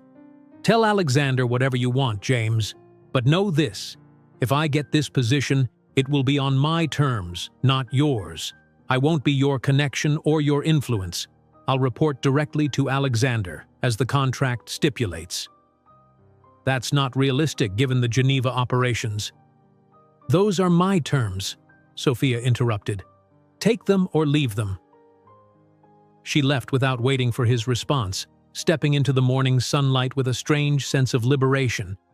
For 3 years, James Blackwood had been the specter of failure and betrayal in her life. Now he was just a man, calculating, selfish, but ultimately not worth the power she'd given him over her future. The question remaining was whether Alexander would see past his brother's manipulation and his own sense of betrayal to give her the second chance she desperately wanted, not just professionally, but personally. Because somewhere between fixing his grandfather's watch on a street corner and discovering the truth in his office, Sophia had begun to care for Alexander Blackwood in a way that terrified her more than any professional setback. Sophia spent the morning attempting to reach Alexander. Her calls went straight to voicemail, her texts unanswered. By noon, desperation drove her to Blackwood Enterprises, where his assistant politely but firmly informed her that Mr. Blackwood was in meetings all day and not accepting visitors. He's with his brother now, the young woman added, her expression carefully neutral. Their meetings tend to run long. The diplomatic understatement spoke volumes. Sophia thanked her and turned to leave, unsure where to go or what to do next. Her entire future hung in the balance of a conversation she couldn't access. Miss Moore? Sophia turned to find Howard Chen approaching, his expression friendly but curious. Howard, she acknowledged with a tired smile. I was just leaving. I heard about what happened, he said quietly. Office news travels fast. Sophia winced. How much do you know? Enough. Howard glanced around the reception area. Perhaps we could get coffee? I'm due for a break anyway. 10 minutes later, they were seated in a small cafe across the street from Blackwood Tower. Howard stirred his tea methodically, organizing his thoughts before speaking. The Blackwood brothers have a complicated relationship, he began. Their rivalry began long before I joined the company, but I've witnessed enough to understand its depth. Alexander mentioned differences in business philosophy, Sophia said cautiously. Howard nodded. That's part of it. Alexander builds legacy, James builds opportunity, but it goes deeper than corporate strategy. He took a sip of his tea. Their father fostered competition between them from childhood. Academic achievements, sports, even social connections, everything was a battlefield. That sounds traumatic, Sophia observed. Indeed. When their father died 10 years ago, many hoped the rivalry would die with him. Howard's expression grew somber. Instead, it merely shifted to the boardroom. Alexander assumed leadership as the elder son, but James has never fully accepted his authority. And where does Kronos fit into this dynamic? Kronos was James's acquisition, his attempt to build a division under his complete control. But the company has struggled under his leadership. Howard paused. Alexander's decision to restructure, particularly bringing you in as creative director, is effectively a vote of no confidence in his brother's vision. The realization hit Sophia like a physical blow. So I was a pawn in their power struggle before I even entered the picture. Not a pawn, Howard corrected. A catalyst. Alexander genuinely values your talent, but your appointment was also a strategic move to wrest creative control from James. And now he's discovered I have history with James. Sophia rubbed her temples. It must seem like collusion. Howard studied her carefully. Is it? No, Sophia said firmly. I had no idea James was involved with Kronos when Alexander approached me. Our relationship ended years ago, badly. I should have told Alexander immediately, but I was afraid of losing the opportunity. Alexander values honesty above all else, Howard said, his tone gentle but pointed. Even above talent. I'm realizing that. Sophia stared into her untouched coffee. I've made a terrible mess of things. Howard's phone chimed with a message. He checked it, then looked up at Sophia with raised eyebrows. Well, it seems you have another chance to set things right. Alexander is asking for you in his office. Now. Alexander stood at the window of his office, back to the door, when Sophia entered. His reflection in the glass showed a man who hadn't slept, his usual immaculate appearance slightly disheveled. Thank you for coming, he said without turning. Thank you for seeing me, Sophia replied, trying to read his mood from the rigid set of his shoulders. Alexander finally turned, his expression carefully controlled. My meeting with James just concluded. I see. Sophia waited, unwilling to ask what had been decided. He advocated for your position, Alexander continued, watching her reaction closely. Quite passionately, in fact. I'm not surprised. Alexander's eyebrow raised slightly. You spoke with him this morning. It wasn't a question, but Sophia answered anyway. He contacted me. We met for coffee. And plotted your joint approach, Alexander concluded, a hint of bitterness in his tone. No, Sophia said firmly. I told him I had no interest in being his connection to you or Kronos. If I get this position, it will be on my own merit and answering directly to you, as the contract stipulates. Alexander's expression softened almost imperceptibly. That's not what James reported.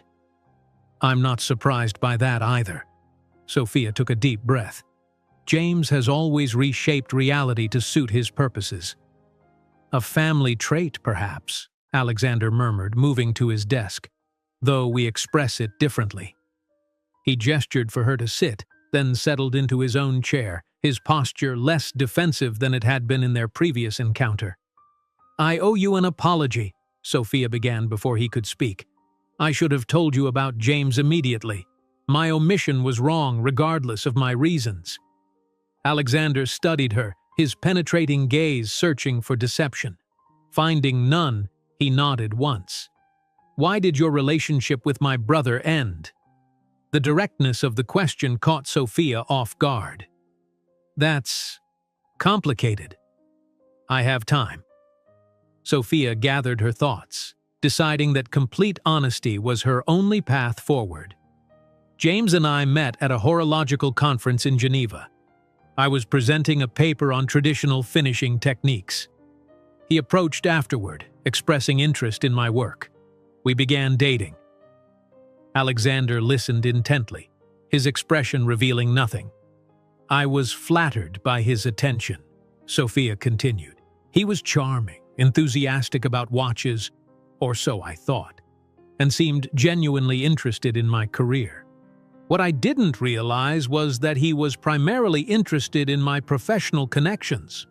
Specifically, François Joubert, my mentor. François maintains relationships with the wealthiest private collectors in Europe. Access to his circle is valuable. Understanding dawned in Alexander's eyes. And James wanted that access. Yes, he used our relationship to meet François and several key collectors. Meanwhile, he was also cultivating a relationship with Elise Dupont, a potential investor for a venture he was developing. Sophia's voice hardened at the memory. I discovered them together in our hotel room after a collector's dinner that James had skipped, claiming illness. Alexander winced slightly. James has always been strategic in his personal relationships. That's one word for it, Sophia said dryly. I left Geneva the next day, abandoned my apartment, my remaining courses at the institute, everything. I couldn't stay after the humiliation. And the financial strain of student loans brought you back here, Alexander finished, where you eventually lost your shop due to rent increases at a Blackwood property. The irony wasn't lost on either of them. Life has a sense of humor, Sophia acknowledged. Alexander was quiet for a moment, absorbing her story. I believe you, he said finally. About James, about your intentions in taking the position. Relief washed through Sophia. Thank you. However, he continued, the situation presents complications for Kronos. I understand. If you need to rescind the offer— I'm not rescinding it, Alexander interrupted. Your talent is too valuable, and Kronos too important to the Blackwood portfolio. Hope flickered in Sophia's chest. Then, I'm modifying it. Alexander slid a document across the desk, a revised contract. You'll maintain the position of creative director, but you'll be based here for the first 3 months working with our design team. After that trial period, we'll reassess the Geneva relocation. Sophia skimmed the document. The compensation and creative control remained the same, only the location had changed. This is more than fair. I'm also implementing a new reporting structure, Alexander continued. You'll report directly to me, not to James. He'll maintain operational oversight of Kronos, but creative direction will be entirely under your authority. James won't like that, Sophia observed. James rarely likes my decisions, Alexander replied with grim humor. But as CEO, I don't require his approval. The subtle assertion of dominance wasn't lost on Sophia. This was Alexander reminding everyone, James, Sophia, perhaps even himself, who ultimately controlled Blackwood Enterprises. There's one more thing, Alexander added, his tone softening slightly. A personal condition. Sophia tensed. Which is? Complete transparency between us going forward. His eyes held hers. No omissions, no matter how uncomfortable. I need to know I can trust you, Sophia. The vulnerability beneath his professional demeanor touched something in Sophia. This wasn't just about business for Alexander, it was about rebuilding trust that had been damaged before it fully formed. You have my word, she said quietly. Alexander held her gaze a moment longer, then nodded, apparently satisfied. Then we have an agreement. He pushed a pen toward her. Welcome to Blackwood. Again. Sophia signed the revised contract, relief and gratitude washing through her. Thank you for the second chance. I won't disappoint you. See that you don't. The words were stern, but his expression had softened. I don't offer second chances often. As Sophia prepared to leave, Alexander spoke again. One more thing. I'll need you in Geneva next week for the formal introduction to the Kronos team. It will be a brief visit, 3 days, but necessary to establish your authority. But I thought, you'll be based here for 3 months, Alexander clarified. But the team needs to meet you, understand your vision. We'll travel together.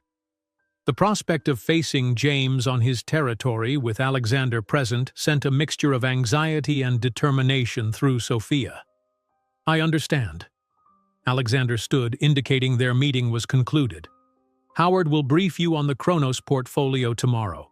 My assistant will arrange your trip details." Sophia nodded, gathering her things. At the door, she paused. "Alexander, thank you, not just for the position, but for listening, for believing me." Something unreadable flickered in his eyes. "Trust is earned, Sophia. You've begun to earn it back." It wasn't forgiveness, not completely, but it was a start. The next 3 days passed in a whirlwind of preparation. Sophia spent hours at Blackwood, absorbing everything about Kronos, its history, current collections, market positioning, and manufacturing capabilities. Howard proved an invaluable guide, walking her through the complex web of suppliers, craftspeople, and distribution channels that made up the Kronos ecosystem. What became increasingly clear was how far the once prestigious brand had fallen under James's leadership. The quality remained decent, but the designs had grown derivative, chasing trends rather than setting them. The soul of the brand, its horological heritage, had been sacrificed for commercial appeal. "It's fixable," Sophia told Alexander during their pre-trip briefing, "but it will require significant changes to the current approach." They were in his office, surrounded by samples of current Kronos watches and Sophia's preliminary design concepts for the revitalization. "How significant?" Alexander asked, examining her sketches with evident approval. "We need to return to first principles," Sophia explained. "Focus on what made Kronos exceptional to begin with. Innovative complications expressed through clean, timeless design." "James will resist," Alexander warned. "He's invested heavily in the current direction." "I know." Sophia met his gaze steadily. "That's why I need your full support when we present to the team in Geneva." Alexander nodded, understanding the implicit request. "You'll have it." A charged silence fell between them. Over the past days, they'd carefully maintained professional distance, their interactions focused entirely on Kronos. Yet Sophia couldn't help noticing the way Alexander's gaze sometimes lingered on her when he thought she wasn't looking, or how her own awareness of him had only intensified since their confrontation. "Have you spoken to James since our meeting?" she asked, breaking the silence. "Briefly," Alexander replied. "He's not pleased with the new reporting structure." "I imagine not." Sophia hesitated. "Will that be a problem in Geneva?" Alexander's expression hardened slightly. "James understands his position. He won't openly challenge my decision." The subtext was clear. The brothers' power struggle continued, with Sophia now firmly positioned in Alexander's camp. "Our flight leaves at 7 a.m., Alexander said, changing the subject. "My driver will pick you up at 5. I'll be ready." Sophia gathered her designs. "Thank you again, Alexander, for everything." As she turned to leave, his voice stopped her. "Sophia." Something in his tone made her turn back. "Why did you keep the photograph? After everything James did?" The question caught her off guard with its personal nature. The first non-professional inquiry he'd made since their reconciliation. "Not for the reasons you might think," she answered carefully. "It wasn't sentimentality or lingering attachment." "Then what?" Sophia considered her words. "Reminder is perhaps the best description of what happens when I trust too easily, when I let my personal feelings cloud my professional judgment." Alexander absorbed this, his expression thoughtful. "And yet here you are, trusting again." "Yes," Sophia acknowledged, "but with eyes wide open this time." Their gazes held for a moment longer than necessary, an unspoken current flowing between them. Acknowledgement of the complex situation they found themselves in, professionally entangled with personal undercurrents neither was ready to address. 5 a.m., Alexander finally said, breaking the moment. "Rest well. Geneva will be challenging." As Sophia left Blackwood Tower, she reflected on the dramatic reversals of the past week. From street corner watchmaker to creative director, from avoiding James Blackwood to confronting him on his territory, from mistrusting Alexander to whatever complicated emotion now existed between them. Geneva awaited, with all its painful memories and professional opportunities, and so did the Blackwood brothers, one who had broken her heart, and one who, against all odds and her better judgment, was beginning to claim a piece of it. Sophia watched the familiar landscape of Geneva appear through the plane window, Lake Geneva shimmering under the morning sun, Mont Blanc rising majestically in the distance. 3 years ago, she'd fled this city with a broken heart and shattered dreams. Now she was returning as creative director of Kronos, accompanied by the CEO of Blackwood Enterprises. Yet the knot in her stomach tightened with each passing mile. "Second thoughts?" Alexander asked from the seat beside her, noticing her tension. "Not about the position," Sophia clarified. "Just memories." Alexander nodded, understanding in his eyes. Throughout the flight, he'd been attentive but professional, reviewing Kronos portfolios with her and outlining the schedule for their 3 days in Geneva. The careful distance he maintained was simultaneously a relief and a disappointment. "We'll be staying at La Réserve," he informed her as the plane began its descent. "The Kronos headquarters is 15 minutes away. We have a meeting with the executive team at 2 this afternoon." "And James?" Sophia asked the question she'd been avoiding. "Will be present," Alexander confirmed. "As operational director, his involvement is necessary, but the presentation of the creative vision is yours entirely." The plane touched down smoothly. As they disembarked into the private terminal, Sophia couldn't help but contrast this arrival with her last departure, alone, heartbroken, on a budget flight with only a hastily packed suitcase. A sleek Mercedes awaited them, driver holding the door as they approached. Alexander gestured for Sophia to enter first, following her into the spacious back seat. As the car pulled away from the airport, he finally broke the professional facade he'd maintained since their departure. "Geneva suits you," he said, his voice softer than usual. "There's a different quality to your expression here, a recognition." Sophia glanced at him, surprised by the personal observation. "I was happy here once," she admitted. Before James," Alexander finished. His hand rested on the seat between them, close to hers but not touching. "I'm sorry for what my brother did to you." "You're not responsible for his actions." "No," Alexander agreed. "But I understand them all too well. James has always taken what he wants without consideration for the consequences." There was something in his tone, a complexity of emotion that suggested this pattern had affected Alexander personally, perhaps repeatedly, throughout their lives. "Did he ever take something from you?" Sophia asked, venturing into personal territory that had been implicit but unspoken between them. Alexander's expression closed briefly before he seemed to make a decision. "Many things, over many years. But that's the nature of our relationship. Competition rather than cooperation.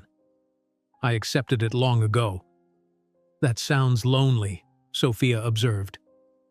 Alexander's eyes met hers, a flicker of surprise in them as if no one had ever suggested this interpretation before. "It is," he said simply. The car curved along the lakefront, passing landmarks that sent memories flooding back, the jet d'eau shooting water skyward, the old town with its cathedral spires, the flower clock blooming with seasonal colors. Sophia had loved this city once. Part of her still did. "We should have dinner by the lake tonight," Alexander suggested, following her gaze. "After the meeting, there's a small restaurant in Cologne with an excellent view." "I'd like that," Sophia replied, warmth spreading through her chest at the invitation that seemed more personal than professional. The car turned up a tree-lined drive, arriving at La Réserve, one of Geneva's most exclusive hotels, nestled in parkland along the lakeshore. As the staff efficiently handled their luggage, Alexander leaned closer to speak privately. "Take some time to settle in and prepare. We'll meet in the lobby at 1:30. His proximity sent a flutter through Sophia's stomach that had nothing to do with the impending meeting. I'll be ready. Kronos headquarters occupied a historic building in Geneva's business district, its classical facade belying the modern offices within. As their car approached, Sophia noted the subtle Kronos logo above the entrance, a stylized hourglass intertwined with a C that she had always considered one of the brand's most elegant design elements. Inside, they were greeted by an assistant who escorted them to the top-floor conference room. Through glass walls, Sophia could see the Kronos executive team already assembled. 5 people seated around a polished table with James standing at the head, mid-conversation. He looked up as they entered, his expression shifting from authoritative to carefully neutral. "Alexander, Sophia, welcome to Geneva." His greeting was professional, giving nothing away to his team about their complicated history. Alexander nodded curtly, assuming command of the room with his mere presence. "Thank you for accommodating our schedule. I believe introductions are in order." James proceeded to introduce his team: Design Director Michel Renaud, Production Manager Claudia Schwartz, Marketing Director Philippe Dupont, Finance Director Robert Keller, and Head of Sales Luca Moretti. Each regarded Sophia with a mixture of curiosity and wariness. "And this is Sophia Moore," Alexander stated once the introductions were complete, "the new creative director of Kronos." Michel, a thin man with fashionable glasses, stiffened visibly. "New creative director? I was under the impression we were discussing a consultant position." James cleared his throat. "There's been a slight misunderstanding, Michel. As I was about to explain before their arrival—" "There's no misunderstanding," Alexander interrupted firmly. "Ms. Moore has been appointed creative director with full authority over design direction, material selection, and quality standards. She'll be based in New York initially, but will oversee all creative processes remotely, with regular visits to Geneva." The tension in the room was palpable. Michel glanced between James and Alexander, clearly trying to navigate the brothers' power dynamic while processing his effective demotion. "Perhaps Ms. Moore could share her vision," Claudia suggested diplomatically. "So we understand the direction moving forward." Alexander nodded to Sophia, ceding the floor. This was the moment she'd prepared for, her opportunity to establish authority not through title but through expertise. Sophia opened her portfolio, distributing copies of her initial concepts. Kronos began as a brand defined by horological innovation expressed through elegant simplicity, she began. In recent years, that identity has become diluted, chasing market trends rather than setting them. Michel bristled, but remained silent as she continued. "My vision is to return Kronos to its foundations while moving boldly forward. Not retro designs that merely echo the past, but contemporary timepieces that honor horological tradition through modern expression." She walked them through her concept for the flagship piece, the women's moon phase watch Alexander had admired in her portfolio. As she explained the technical innovations and design philosophy behind it, she could see the team's initial resistance beginning to soften, all except Michel, who finally spoke up. "This is completely contrary to our current direction. We've invested millions in positioning Kronos as an accessible luxury brand. These complications would price us out of our established market segment." "Actually," Alexander interjected, "they would reposition us in a more profitable segment. The current strategy has resulted in declining margins and brand dilution." "With all due respect," Michel argued, "we've been following Director Blackwood's strategy." He nodded toward James. James's expression tightened. "Market conditions have changed. We need to adapt." Sophia recognized the move for what it was. James already distancing himself from the failing strategy he'd championed, preparing to align with the new direction while saving face. "Adaptation is precisely what I'm proposing," Sophia continued smoothly. "Not abandonment of the current product line, but evolution toward a more distinctive identity. We'll maintain certain accessible collections while developing new signature pieces that elevate the entire brand." By the end of her presentation, even Michel had fallen reluctantly silent, unable to counter the comprehensive strategy she'd outlined. The others were nodding, particularly Claudia and Luca, who seemed to recognize the potential in her approach. "Thank you, Ms. Moore," James said, reasserting himself as the meeting concluded. "The team will need time to process these ideas and develop implementation plans." "Of course," Sophia agreed.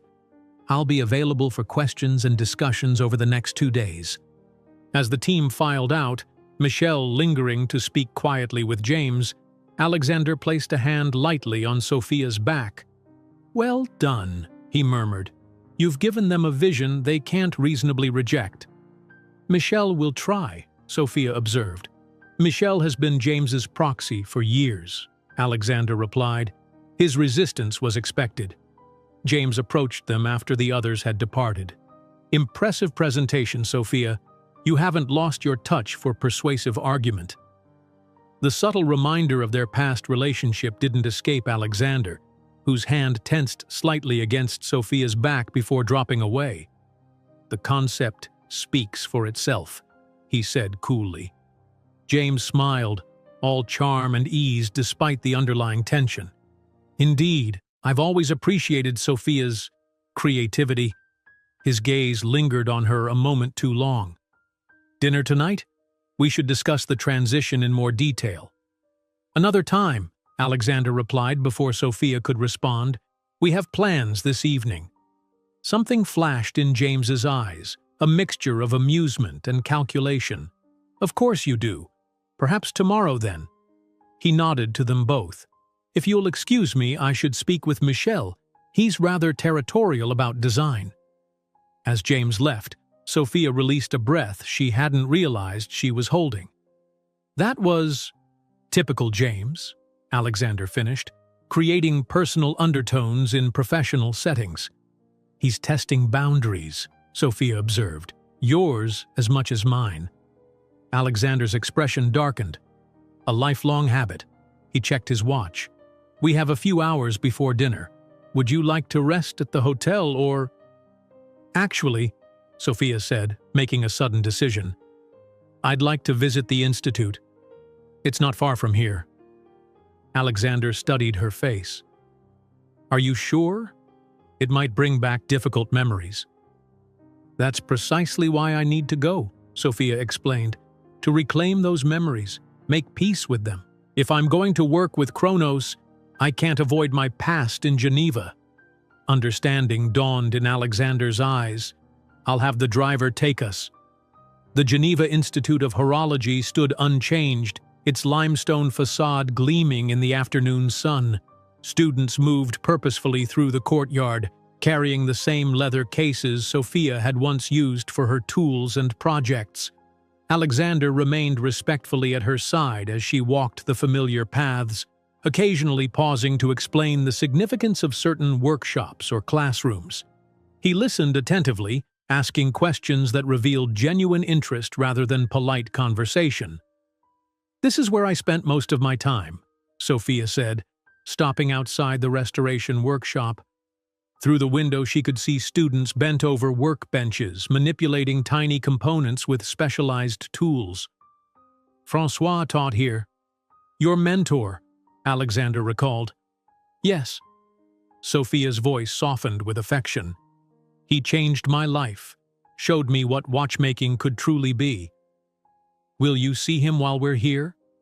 The question gave Sophia pause. She'd avoided contacting Francois after leaving, too ashamed of her abrupt departure, too hurt by James's exploitation of their connection. "I don't know if he'd want to see me," she admitted. "I think he would," said a familiar voice behind them. Sophia turned to find Marcus, her former instructor, smiling warmly at her. "I thought that was you. Francois will be delighted to know you've returned." "Marcus." Sophia embraced him, genuinely pleased despite the circumstances of their last meeting in New York. "I didn't expect to see you." "I still teach the advanced complication course," he explained, then extended his hand to Alexander.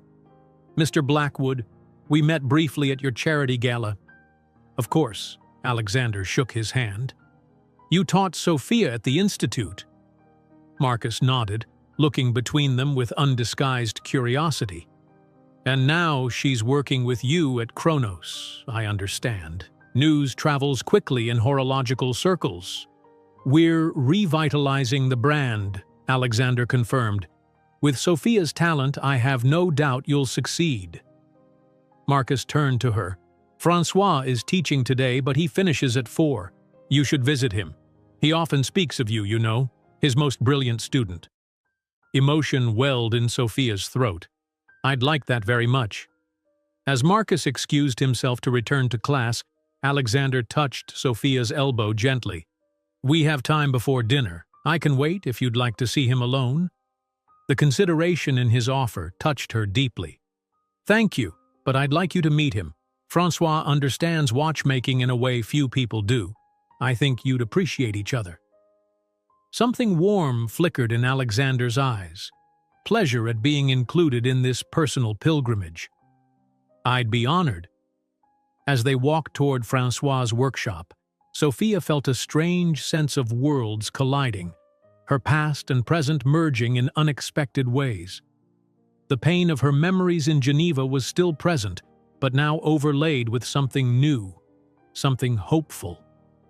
The city that had witnessed her greatest heartbreak was offering a second chance, professionally through Kronos, and perhaps personally through the man walking beside her, whose quiet strength and genuine respect had begun to heal wounds she'd thought permanent.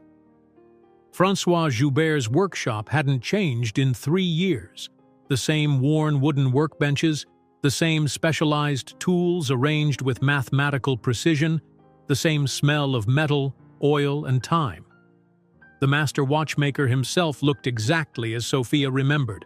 Silver hair swept back from a high forehead, wire-rimmed spectacles perched on an aquiline nose, fingers permanently stained with the telltale marks of his craft. He was hunched over a disassembled pocket watch when they entered, so absorbed in his work that he didn't immediately notice their presence.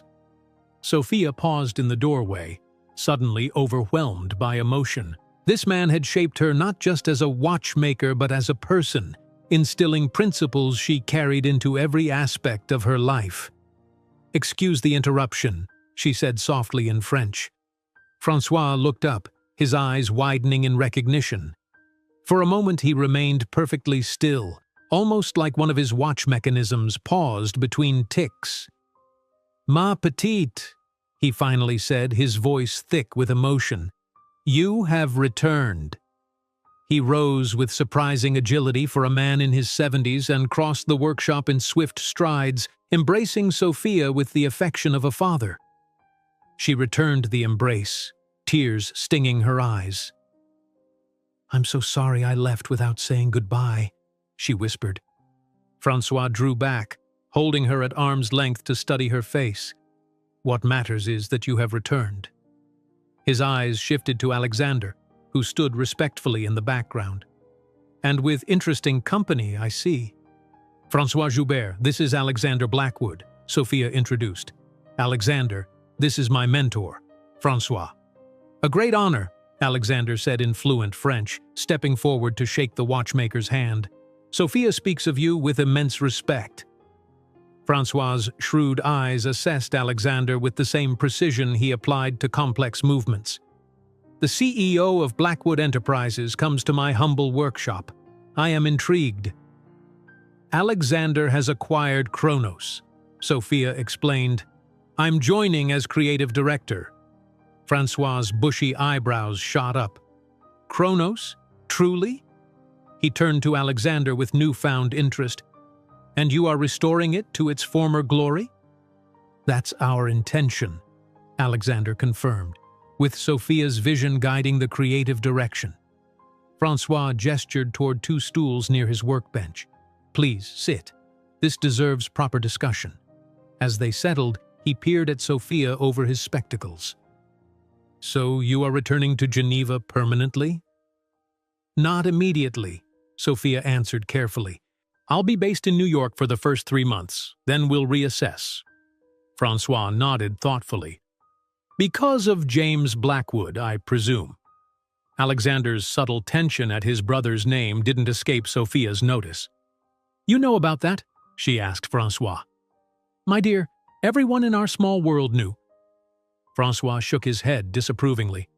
That young man caused quite a stir after your departure, looking for you everywhere, making dramatic declarations. When I refused to tell him where you'd gone, not that I knew, he threatened to withdraw Blackwood support from our annual exhibition. That sounds like James, Alexander said, his voice carefully controlled. Francois studied him with renewed interest. You are not like your brother. This is good.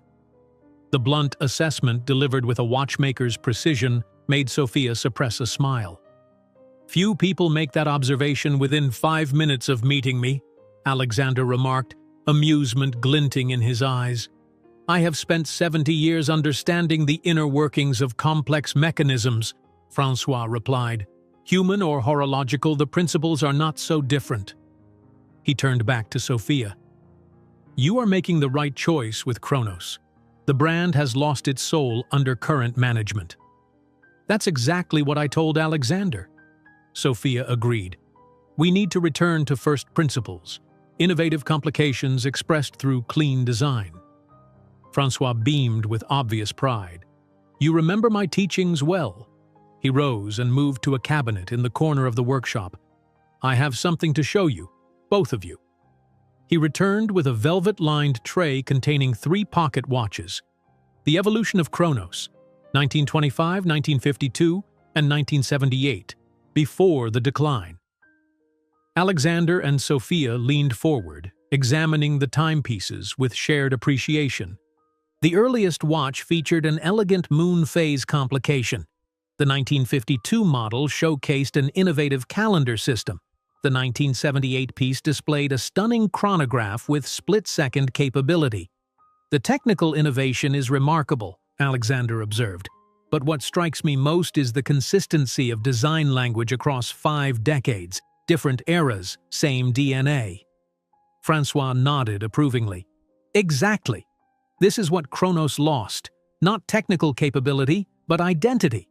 Each watch must be unmistakably Kronos without sacrificing evolution. That's precisely our approach for the revitalization, Sophia explained, sharing her concept for the women's moon phase watch that would serve as their flagship piece. Francois listened intently, occasionally interrupting with questions or suggestions that demonstrated his unparalleled understanding of horological mechanics. By the time she finished, his eyes were gleaming with excitement. This is extraordinary work, Sophia, worthy of Kronos at its finest. He turned to Alexander. You have chosen well, Monsieur Blackwood, not just for Kronos, but perhaps for yourself as well. The pointed personal observation created a moment of charged silence. Sophia felt heat rise to her cheeks as Alexander's gaze briefly met hers before returning to Francois. I consider myself fortunate that our paths crossed, Alexander replied carefully. Francois chuckled, clearly enjoying their discomfort. Fortune, fate, coincidence. Watchmakers know these are just different names for the same mechanism. He checked his own timepiece. But I have kept you too long, and you surely have plans for the evening. Dinner by the lake, Alexander confirmed, rising. But this has been invaluable.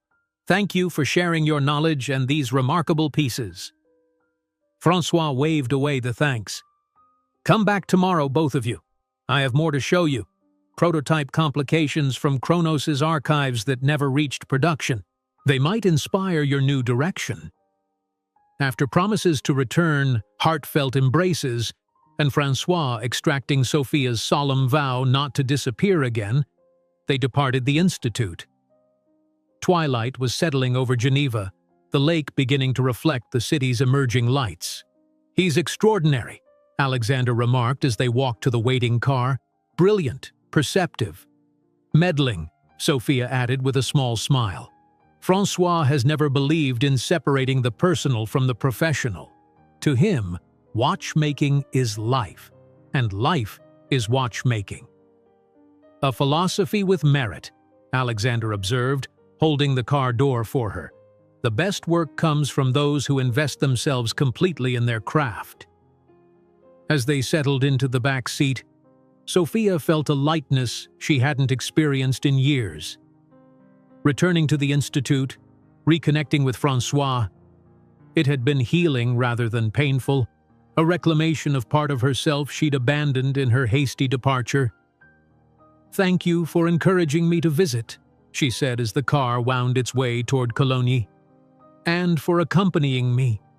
It means more than I can express."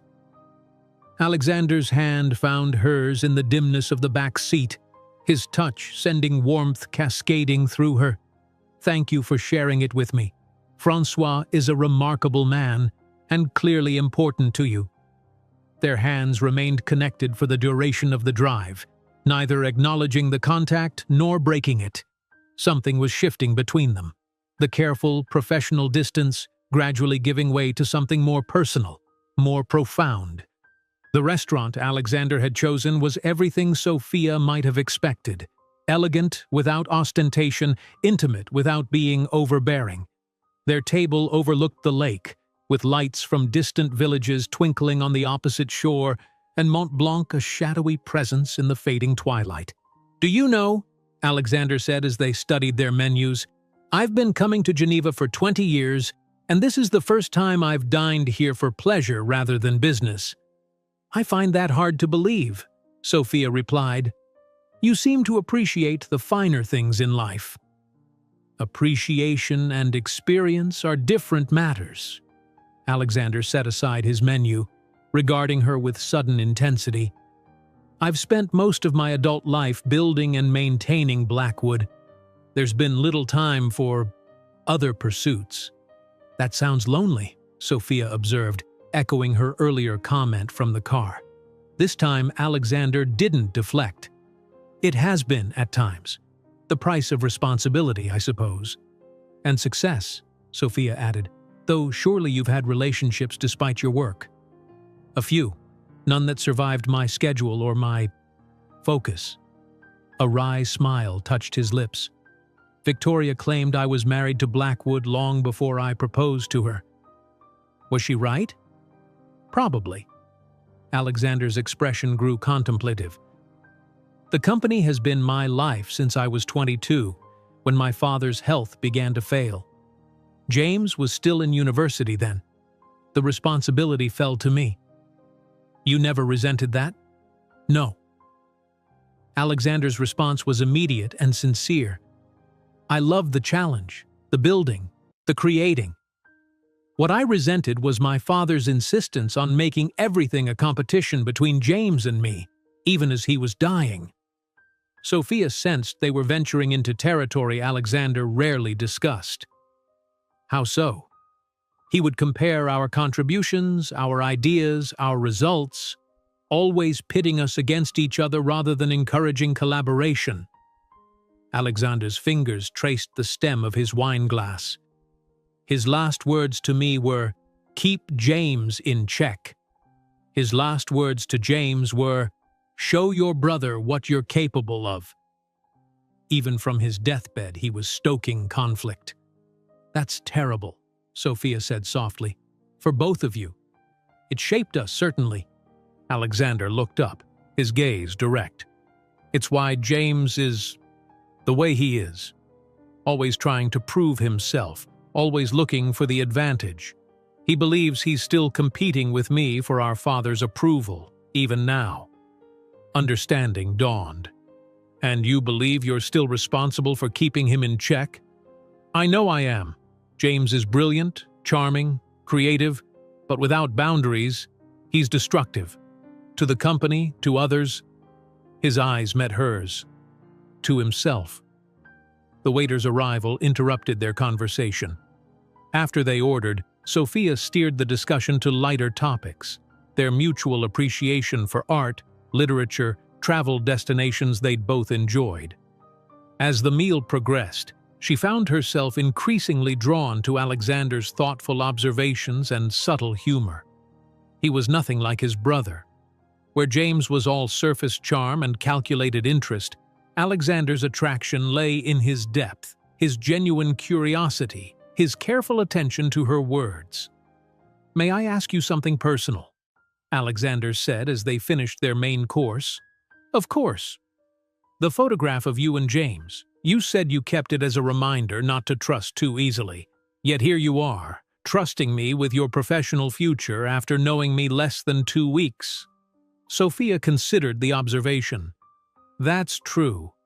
But I think I've learned to distinguish between different kinds of trust. I trust your business acumen and your appreciation for craftsmanship. That's not the same as personal trust, Alexander finished. The kind that James betrayed. Yes. Sophia met his gaze steadily. Though I'm beginning to trust you in that way too, against my better judgment. A charged silence fell between them, heavy with unspoken possibilities. Perhaps your judgment is better than you think, Alexander finally said, his voice lower, more intimate. Before Sophia could respond, a familiar voice cut through the moment. Alexander! Sophia! What a wonderful coincidence! James Blackwood approached their table, impeccably dressed and radiating the effortless charm that had once captivated Sophia. At his side was an elegant blonde woman whose practiced smile didn't reach her eyes. James, Alexander acknowledged, his expression cooling instantly. This is unexpected, isn't it? James's smile suggested it was anything but. Elise and I were just discussing the Kronos situation when I spotted you. You remember Elise Dupont, of course. Sophia felt as if the air had been pulled from her lungs. Elise Dupont, the woman she'd found with James 3 years ago, the investor he'd been cultivating while building their relationship. Of course, Alexander replied smoothly, though his eyes had narrowed slightly. Miss Dupont, it's been some time. Too long, Elise agreed in a French accent. Her gaze slid to Sophia with calculated assessment. And this must be the new creative director I've been hearing about. How interesting. The emphasis she placed on the final word made its implication clear. She remembered exactly who Sophia was and was enjoying the discomfort her presence created. Sophia Moore, Alexander confirmed, his hand finding Sophia's under the table in a gesture of silent support. Who is revolutionizing Kronos' approach to design and heritage? So James was telling me, Elise purred. Such passion for the project, both of you. History repeating itself, perhaps? The deliberate barb hung in the air. Sophia straightened in her chair, refusing to be intimidated. Some history is worth repeating, Ms. Dupont. Kronos' legacy of horological excellence, for instance. Other aspects are best left in the past. Alexander's fingers tightened around hers, a silent acknowledgement of her composure. We won't intrude on your dinner, James said smoothly, though his eyes gleamed with satisfaction at the disruption he'd caused. I just wanted to confirm our meeting tomorrow morning at the Kronos workshop. 10 o'clock? We'll be there, Alexander confirmed, his tone making it clear the conversation was concluded. With practiced smiles and insincere pleasantries, James and Elise departed, leaving an atmosphere of tension in their wake. That was not a coincidence, Sophia said quietly once they were out of earshot. No, Alexander agreed. James rarely leaves things to chance, especially when he can orchestrate a moment of maximum discomfort. Elise Dupont, Sophia murmured. Of all people. Alexander's expression was grim. She's still involved with Kronos as a minority investor. James must have specifically invited her this evening, knowing we'd be here. How would he know that? The reservation would have been made through my assistant, who coordinates with his assistant. Alexander's jaw tightened. A simple inquiry from him would have revealed our plans. Sophia shook her head, feeling naive for being surprised by James's machinations. He's trying to destabilize us, both professionally and personally, Alexander finished, his eyes meeting hers. Yes, and he'll continue to do so as long as he perceives it as effective. The evening's easy intimacy had been disrupted exactly as James had intended. Yet Alexander's hand still held hers, his thumb now tracing small circles on her skin in a gesture that felt both soothing and electrically charged. We shouldn't let him succeed, Sophia said quietly. Alexander studied her face in the candlelight. "No," he agreed. "We shouldn't." The rest of dinner passed in renewed conversation, both making a deliberate effort to reclaim the evening from James's intrusion. By the time they returned to La Réserve, walking along the moonlit lakeshore path to the hotel, the tension had dissipated, replaced by a deepening connection that was becoming increasingly difficult to define purely as professional. At Sophia's door, Alexander paused. "I apologize for my brother's behavior tonight." "You're not responsible for James," she reminded him gently. "Perhaps not, but I am responsible for bringing you into his orbit again." Alexander's gaze was intense, searching. "I won't let him hurt you a second time, Sophia." The simple promise, delivered with quiet determination, touched something deep within her. Without overthinking, Sophia rose on her toes and pressed a soft kiss to his cheek. "Thank you for today," she whispered, "for everything." For a breathless moment, they stood close enough that she could feel the warmth radiating from him, sense the subtle shift in his breathing. Alexander's hand came up to touch her face, his thumb gently tracing her cheekbone in a gesture so tender it made her heart ache. "Good night, Sophia," he said softly, before stepping back with evident reluctance. "Tomorrow will be challenging. Rest well."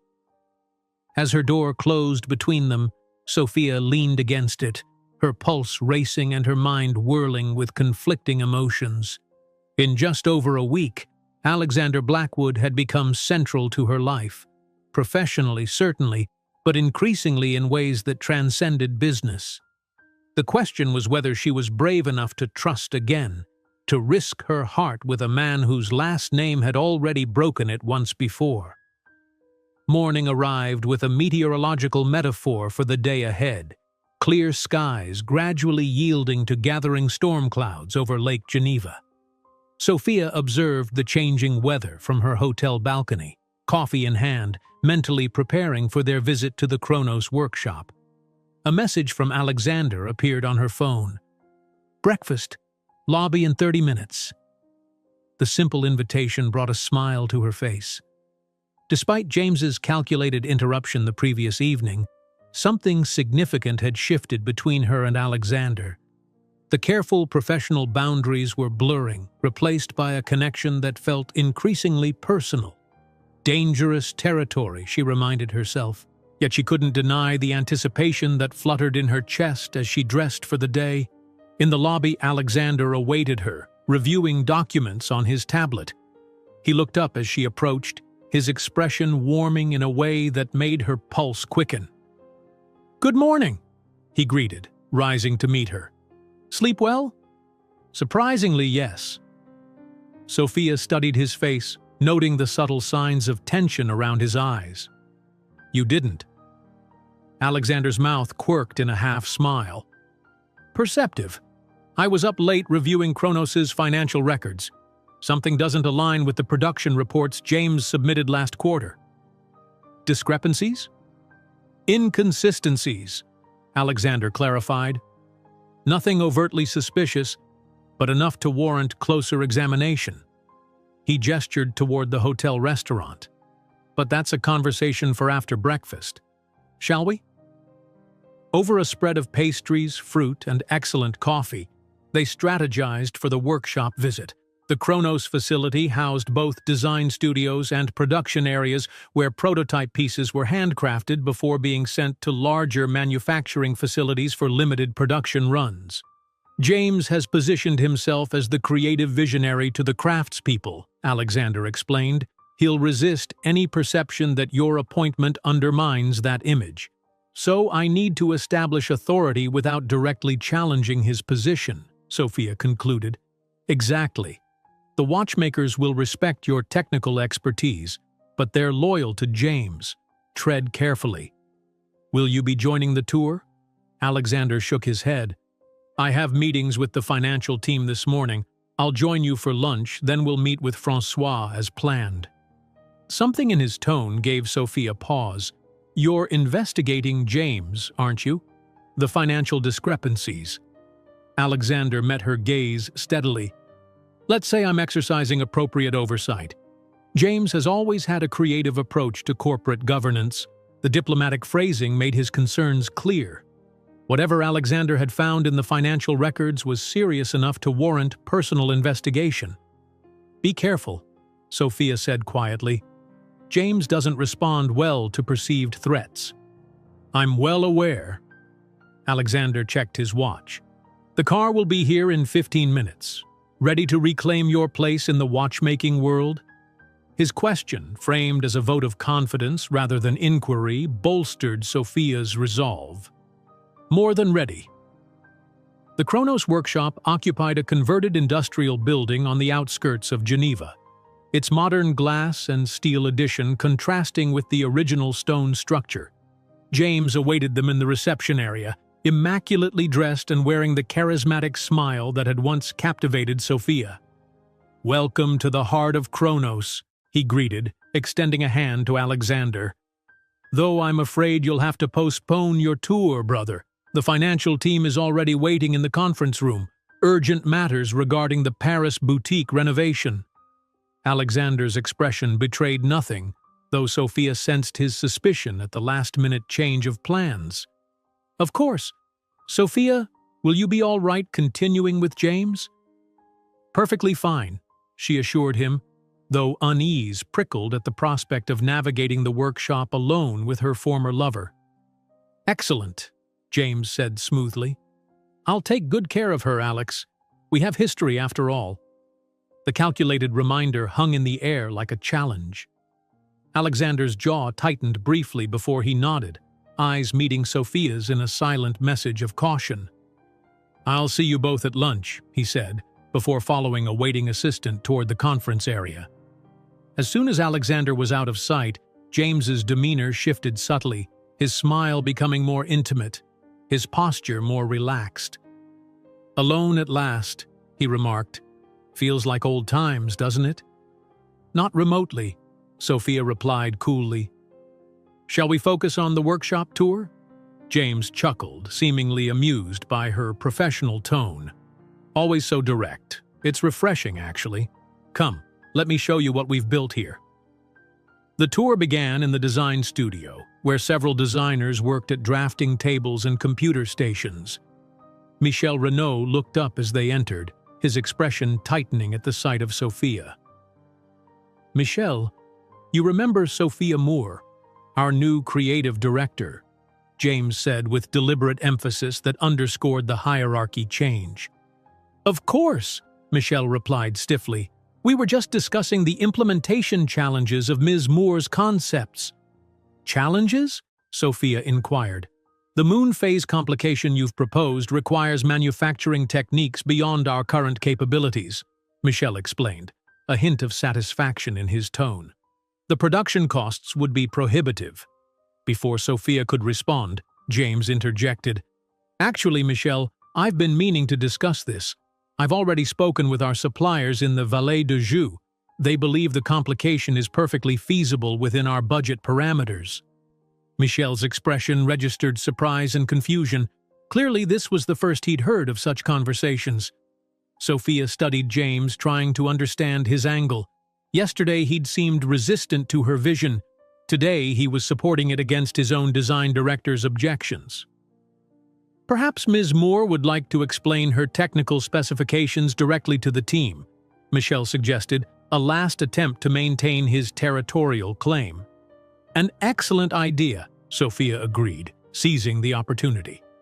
For the next hour, she walked the design team through her vision for Kronos, answering technical questions with the expertise that had once earned her recognition as one of the industry's most promising talents. By the time they moved on to the production area, even Michel's resistance had begun to soften in the face of her evident mastery. The workshop floor housed 20 master watchmakers, each at individual stations equipped with specialized tools and microscopes for the precision work of creating and assembling watch movements. Sophia felt immediately at home among the quiet concentration and familiar instruments. "Our craftspeople are the best in Switzerland," James said proudly. "Many trained at the Institute, like you?" As they moved through the space, Sophia stopped to observe the watchmaker's techniques, asking questions and offering observations that demonstrated her understanding of their craft. She could feel their initial wariness giving way to professional respect. "This is Anton, our head watchmaker." James introduced an older man with steady hands and keen eyes. "He's been with Kronos for 30 years. "An honor," Sophia said, genuinely impressed. "Your work on the split-second chronograph movement in the 1990s was revolutionary." Anton's eyebrows rose in surprise. "You know my work? François Joubert used your chronograph as a teaching example at the Institute. The column wheel design was elegantly efficient." A smile broke across Anton's weathered face. "François, now there's a name from the past. How is the old master?" "Still teaching, still creating, still terrifying students with his standards," Sophia replied with a smile. "You studied under him?" When Sophia nodded, Anton's demeanor warmed considerably. "Then you understand what we strive for here, despite recent directions." The subtle critique of Kronos's current strategy didn't escape James, whose smile tightened momentarily. "Sophia will be leading our return to more traditional horological values," he said smoothly. "In fact, perhaps you'd like to show her the Heritage Archive? I need to check on Alexander and the financial team." Anton nodded enthusiastically. "It would be my pleasure." As James excused himself, Sophia wondered about his apparent support of her vision and his sudden need to check on Alexander. The inconsistency heightened her sense that James was playing a more complex game than was immediately apparent. Anton led her through the workshop to a secure room at the back, the Heritage Archive, where Kronos kept historical pieces, prototype movements, and documentation spanning the company's century-long history. "Few people appreciate what we have here," Anton said as he unlocked the room. "Mr. James shows potential investors, but I don't think he truly understands the horological significance." Inside, glass cases displayed watches representing every era of Kronos's evolution. Anton guided her through the collection, sharing insights about particular innovations and the watchmakers who had created them. "This is what we should be honoring in the new collections," Sophia observed, examining a particularly elegant moon phase watch from 1938. "Exactly what I've been saying for years," Anton agreed, "but Mr. James has been focused on fashion trends and marketing perspectives." "That's changing now," Sophia assured him. As she moved to another display case, something caught her eye, a small photograph tucked into the corner of a frame containing design sketches. It showed a much younger François Joubert standing proudly beside a handsome man in his 40s, a man whose features bore a striking resemblance to both Alexander and James. "Is that Richard Blackwood?" she asked, pointing to the image. Anton nodded. Richard Blackwood and François were colleagues once, before Richard took over his family's investment firm. He remained a patron of fine watchmaking throughout his life. In fact, Kronos might not have survived the quartz crisis without Blackwood investment. I didn't realize the Blackwood connection to Kronos went back that far. Oh yes, Richard had a genuine passion for horology. His sons, though, Anton shrugged expressively. The elder one understands the craftsmanship but is more businessman than watchmaker. The younger one understands neither, in my opinion. The assessment aligned with Sophia's own observations. What surprised her was learning that the Blackwood family's connection to watchmaking, and to François, predated James and Alexander. "Did François never mention it?" Anton asked, noting her surprise. "No," Sophia said slowly. "He didn't." Before she could inquire further, the archive door opened to reveal James, his expression pleasant but his eyes sharp with calculation. "Enjoying the history lesson?" he asked lightly. "Anton is a walking encyclopedia of Kronos lore." "It's fascinating," Sophia replied. "I didn't realize your father had such a personal connection to the brand." Something flickered in James's eyes. A momentary calculation. "Yes, quite the coincidence that Alexander acquired his favorite watch company, isn't it? Almost as if he'd been planning it for years." There was an implication in his tone that Sophia couldn't quite decipher. Before she could question it, James continued, "Alexander sends his apologies, but he's still tied up with the financial team. He's asked me to take you to lunch instead." James checked his watch. "We're expected at Domaine de Châteauvieux in 30 minutes, shall we?" The restaurant he named was one of Geneva's most exclusive, intimate, romantic, and definitely not the casual business lunch she'd anticipated with Alexander. The change in plans felt deliberate, another of James's manipulations. "I should wait for Alexander," Sophia began. "He specifically suggested I take you," James insisted. "The financial issues are quite complex. He might be tied up for hours." Anton, sensing the undercurrents, discreetly excused himself, leaving Sophia alone with James in the archive. "What are you doing, James?" she asked directly once Anton had departed. "Taking you to lunch, as requested by my brother." His innocent expression didn't reach his eyes. "Unless you're uncomfortable being alone with me?" "I'm not uncomfortable," Sophia clarified. "I'm suspicious of your motives." James laughed, the sound both genuine and calculated. "Always so perceptive. Fine, cards on the table. I want to talk to you about Alexander. There are things you should know before you become more involved." The implication was clear. James had noticed the developing connection between her and Alexander. "Anything you think I should know about Alexander, you can say in front of him," Sophia replied. "Can I?" James's expression grew more serious. "Even the fact that he's been tracking your career for 3 years, that he knew exactly who you were when he approached you on that street corner?" Sophia stared at him, uncomprehending. "What are you talking about? You think it was coincidence that Alexander appeared with our grandfather's watch at exactly the moment you needed a lifeline?" James shook his head slowly. "Oh, Sophia, for someone so intelligent, you can be remarkably naive." "You're lying," she said flatly. James reached into his jacket pocket and withdrew a familiar photograph, the image of Sophia and James together in Geneva. "Recognize this? It's a copy of the one you kept, the one Alexander found in your bag." Sophia's confusion deepened. "How do you have that?" "Because Alexander has had it for 3 years, since shortly after you left Geneva." James's expression held a mixture of triumph and something like genuine concern. "He's been watching you, Sophia, waiting for the perfect moment to use you against me." "That doesn't make any sense," Sophia protested, though doubt had begun to creep into her mind. "Why would he—" "Because that's what we Blackwoods do," James interrupted. "We use people as pawns in our personal wars. I used you to access Francois's connections. Alexander is using you to undermine my position at Kronos.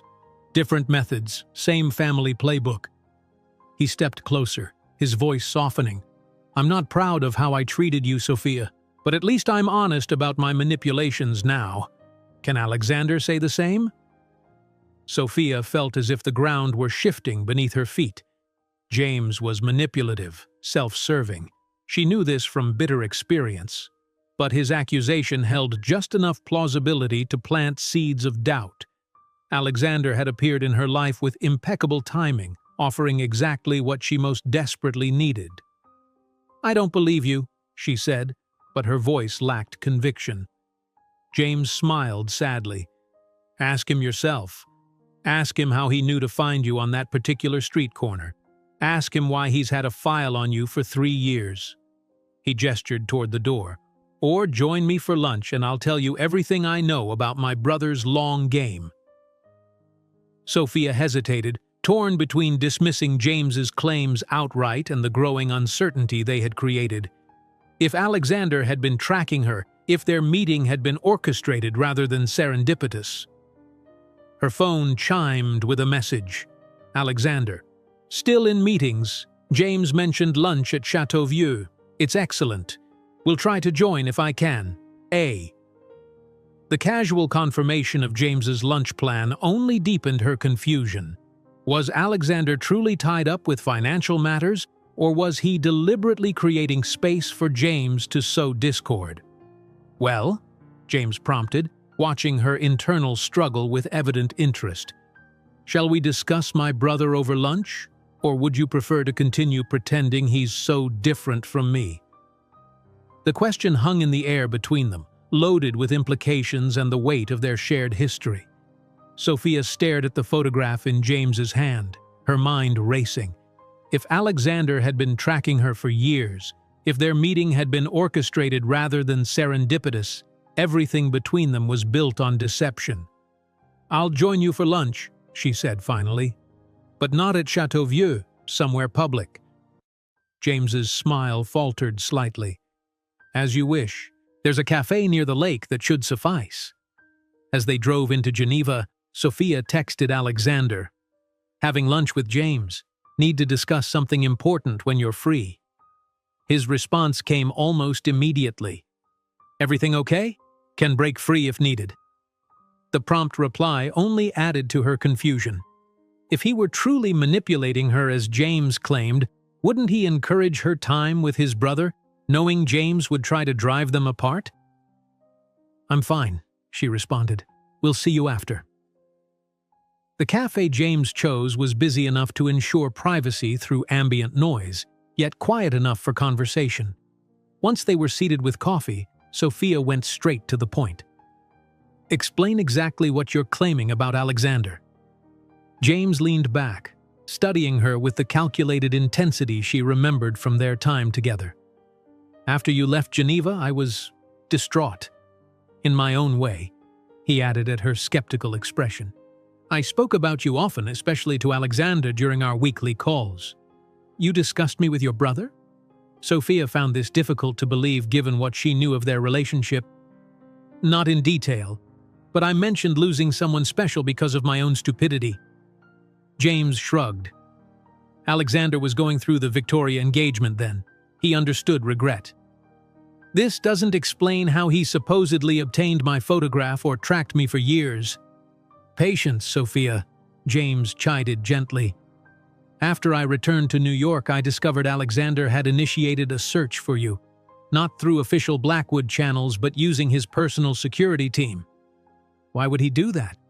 "Initially, I thought he was trying to help me find you, a rare brotherly gesture." James's expression darkened. "Then I discovered he'd created a file on you. Your background, your financial difficulties, your struggling shop." Sophia's stomach tightened. "That doesn't make sense. Why would Alexander care about a random woman his brother dated briefly?" "Because of François Joubert." The name hung between them, unexpected and confusing. "François? What does he have to do with this?" James took a sip of his coffee, clearly enjoying her confusion. "Anton showed you the photograph in the archive, didn't he? Our father with François?" "Yes, but what Anton doesn't know, what few people know, is that François Joubert once designed exclusive timepieces for select Blackwood clients, until our father ended their partnership rather acrimoniously." Sophia shook her head. "François never mentioned knowing your father personally." "Of course not. Professional discretion." James leaned forward. "Alexander has been trying to rebuild the Blackwood-Joubert connection for years. When he learned you were François' protégé, you became valuable beyond your connection to me. So you're claiming Alexander tracked me for 3 years, waiting for the perfect moment to approach me, all to reconnect with François?" Sophia couldn't keep the skepticism from her voice. "And to undermine me at Kronos," James added. "2 birds, 1 stone. Very efficient, very Alexander." Something didn't add up. "If that's true, why didn't he approach me sooner? My shop was open for 2 years before it closed." "Because you were still successful then. He needed you vulnerable, desperate." James's expression softened with what appeared to be genuine regret. "Blackwood Properties' acquisition of your building, the subsequent rent increase that forced you out, those weren't coincidences, Sophia." The accusation struck her like a physical blow. "You're saying Alexander deliberately ruined me? He created the circumstances that made you receptive to his offer." James held up a hand as she began to protest. "I know how it sounds. I didn't believe it either until I found the file in his office. The surveillance photos, the reports on your financial situation, the strategically timed rent increase. "I want to see this file," Sophia demanded. "That can be arranged," James replied smoothly. "But first, ask yourself, has Alexander ever explained exactly how he found you that day? How he knew you could repair a complex vintage watch on a street corner? How convenient his grandfather's watch happened to break when you needed a lifeline?" Doubt crept through Sophia's mind like poison. The timing had been remarkably fortuitous. Alexander's appearance in her life had seemed almost miraculous. The perfect opportunity at her lowest moment. Too perfect, perhaps. "Even if what you're saying is true," she said slowly, "why tell me now? What do you gain?" James's expression grew unexpectedly serious.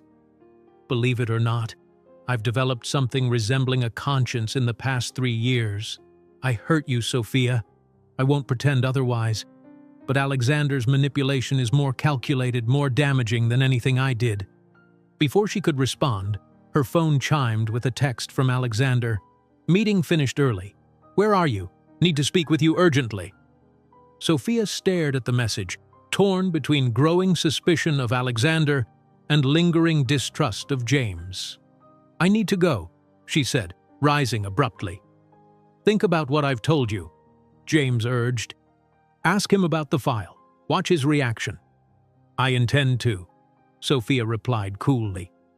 As she left the cafe, conflicting emotions warred within her. Part of her dismissed James's accusations as another manipulation, another game in the brothers' endless competition. Yet doubt had taken root, forcing her to question every interaction with Alexander since that first meeting on the street corner. Had it all been orchestrated? The job offer, the growing personal connection, was it all strategic manipulation from a man who viewed her as a pawn rather than a person? Outside, François Joubert stood waiting beside a vintage Citroën, his expression grave. "François?" Sophia stopped in surprise. "What are you doing here?" "Alexander called me," the old watchmaker replied. "He said you might need a friend today." He opened the passenger door. "Come, there are things you should know."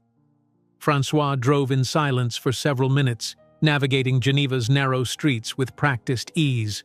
Finally, he spoke, his voice heavy with memory. "Alexander called me the day he found you on that street corner," he began. "He was emotional. Said he'd found you fixing watches on the sidewalk after searching for nearly 3 years. Sophia tensed. "So it's true? He was tracking me?" "Not in the way James suggests." François turned onto a quiet road along the lake. "Alexander began searching for you after I mentioned your name during a conversation about talented watchmakers who had left the industry. I had lost track of you after you fled Geneva and was lamenting the waste of your talent." "You spoke to Alexander about me?" Sophia couldn't hide her surprise. "I consult for Blackwood on their finest timepieces," François explained. "Have done for years, since reconciling with the family after Richard's death. Alexander and I often discuss the state of the industry, promising talents." He pulled the car to a stop overlooking the lake. "When Alexander realized you were the same woman James had been involved with, he became determined to find you, not to use you, Sophia, to right a wrong." "What wrong?" François sighed heavily. "The night you found James with Elise Dupont, that was no accident. James deliberately arranged for you to walk in on them." "What?" Sophia felt as if the air had been knocked from her lungs. "Why would he do that?" "Because you were becoming too influential with my collector clients," François said simply. "Several were more interested in your restoration work than in James's investment opportunities. He needed you gone, but in a way that wouldn't implicate him professionally. So he orchestrated our breakup," Sophia whispered, the pieces falling into place. "But what about Alexander? The file James mentioned exists," François confirmed. "But not as James described it. Alexander was trying to help you, Sophia. When he discovered his brother's company owned your building, he intervened to prevent the rent increase, but it was too late. The notice had been sent. Your shop was already closing." But why wouldn't Alexander tell me this? Would you have believed him? Francois asked gently. Would you have trusted a Blackwood again, knowing one had already betrayed you? Or would you have seen it as manipulation, pity, or worse? Sophia fell silent, considering. Francois was right. She wouldn't have trusted Alexander's motives had she known the full history. James is playing his final card, Francois continued. He knows he's losing control of Kronos. He knows Alexander has discovered financial irregularities. Most importantly, he sees how Alexander looks at you and how you look at Alexander. And how is that? Sophia asked quietly. Francois's weathered face softened, like two people who recognize something rare in each other, something worth protecting. Her phone chimed again. Alexander, asking to meet at Francois's workshop. The old watchmaker smiled knowingly. I told him to give you space, to let me explain first. Francois started the car. Shall we go to him now? Alexander was standing at Francois's workbench when they arrived, examining a disassembled movement with focused attention. He looked up as they entered, relief washing over his features at the sight of Sophia. You're here, he said simply. Francois tactfully excused himself, closing the workshop door behind him. James told me about the file, Sophia said without preamble, about you tracking me for years. Alexander's expression faltered, but he nodded. Not exactly as he described it, I imagine, but yes. After Francois mentioned you, I tried to find you. When I realized you were the woman James had hurt, you felt responsible, Sophia finished. In a way, Blackwood had already caused you pain once. Alexander ran a hand through his hair, a rare gesture of uncertainty. When I found you on that street corner, it wasn't planned. My grandfather's watch genuinely stopped working, but I recognized you immediately from the photographs I'd seen. So you orchestrated our meeting? No, Alexander said firmly. I seized an opportunity fate provided. There's a difference. Sophia studied him, looking for signs of the calculation James had described. She found only raw honesty in his gaze. Why didn't you tell me you knew who I was? Would you have trusted me? Alexander asked, echoing Francois's words. Or would you have seen it as another Blackwood manipulation? The question hung between them, its answer obvious to them both. I planned to tell you everything after Geneva, Alexander continued. Once you'd seen Kronos, met with Francois, made your own assessment of the opportunity. He stepped closer. I wanted you to choose Kronos for its own merits, not because of any perceived obligation. And James? The financial irregularities you mentioned? Alexander's expression hardened. James has been systematically siphoning funds from Kronos for years. The urgent meeting today confirmed it. We've frozen his accounts pending a full investigation. So his accusations against you were a desperate attempt to discredit you before you exposed him, Sophia realized. Partly. Alexander's voice softened, but also to drive you away from me. James has always taken what matters to me, Sophia. He recognized that you do. The simple admission made her heart skip. I matter to you? More than I expected. Alexander closed the distance between them. More than is wise, perhaps, given our professional relationship, but I stopped fighting it somewhere between New York and Geneva. Sophia felt the last of her doubts dissolving under the intensity of his gaze. What happens now? With Kronos? With James? James will face consequences for his financial improprieties, though likely not legal ones. Family reputation, Alexander explained with a grimace. He'll be removed from Kronos operations permanently. And us? Our professional relationship? That's entirely your decision, Alexander replied. The creative director position is yours regardless of anything personal between us. Your talent and vision are what Kronos needs. And what do you need, Alexander? Sophia asked softly. His hand came up to touch her face, mirroring their moment outside her hotel room door. I think you know. This time, When Sophia rose on her toes, her lips found his rather than his cheek. The kiss was gentle at first, then deepened with months of contained emotion. Alexander's arms encircled her, pulling her closer as if afraid she might still slip away. When they finally separated, breathless and slightly dazed, Sophia found herself smiling. "Francois will be unbearably smug about this." Alexander laughed, the sound warm and genuine. "He's earned the right. He recognized what was happening between us before I did." "Before we both did," Sophia corrected, realizing how completely her life had transformed in less than 2 weeks. From fixing watches on a street corner to creative director of Chronos. From avoiding all connection to the Blackwood name to finding unexpected healing with a man who shared it, but nothing of his brother's nature. The path forward wouldn't be simple. There would be complications, professional boundaries to navigate, James's continued presence in the periphery, the challenge of revitalizing a struggling brand. But for the first time in years, Sophia felt completely certain of her direction. François Joubert had taught her that the finest timepieces were those that balanced complexity with clarity of purpose. Perhaps the same was true of life's most meaningful relationships, intricate in their components but ultimately driven by a singular, powerful force that kept everything in perfect motion. "Shall we go back to the hotel?" Alexander suggested, his fingers intertwining with hers. "We have plans to finalize for Chronos." "And other matters to discuss," Sophia added with a smile.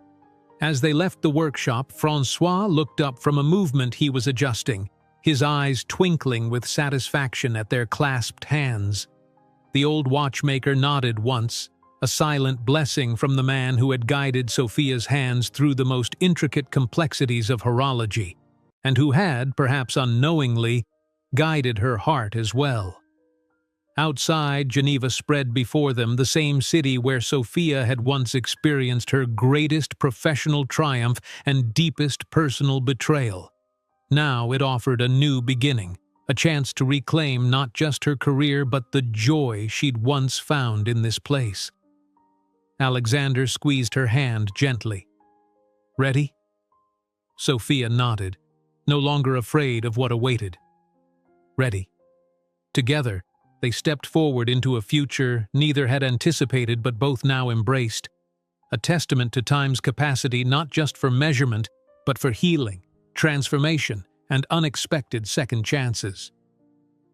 If you enjoyed today's video, I'm sure you'll love the next one. Don't waste time. Just click on the screen.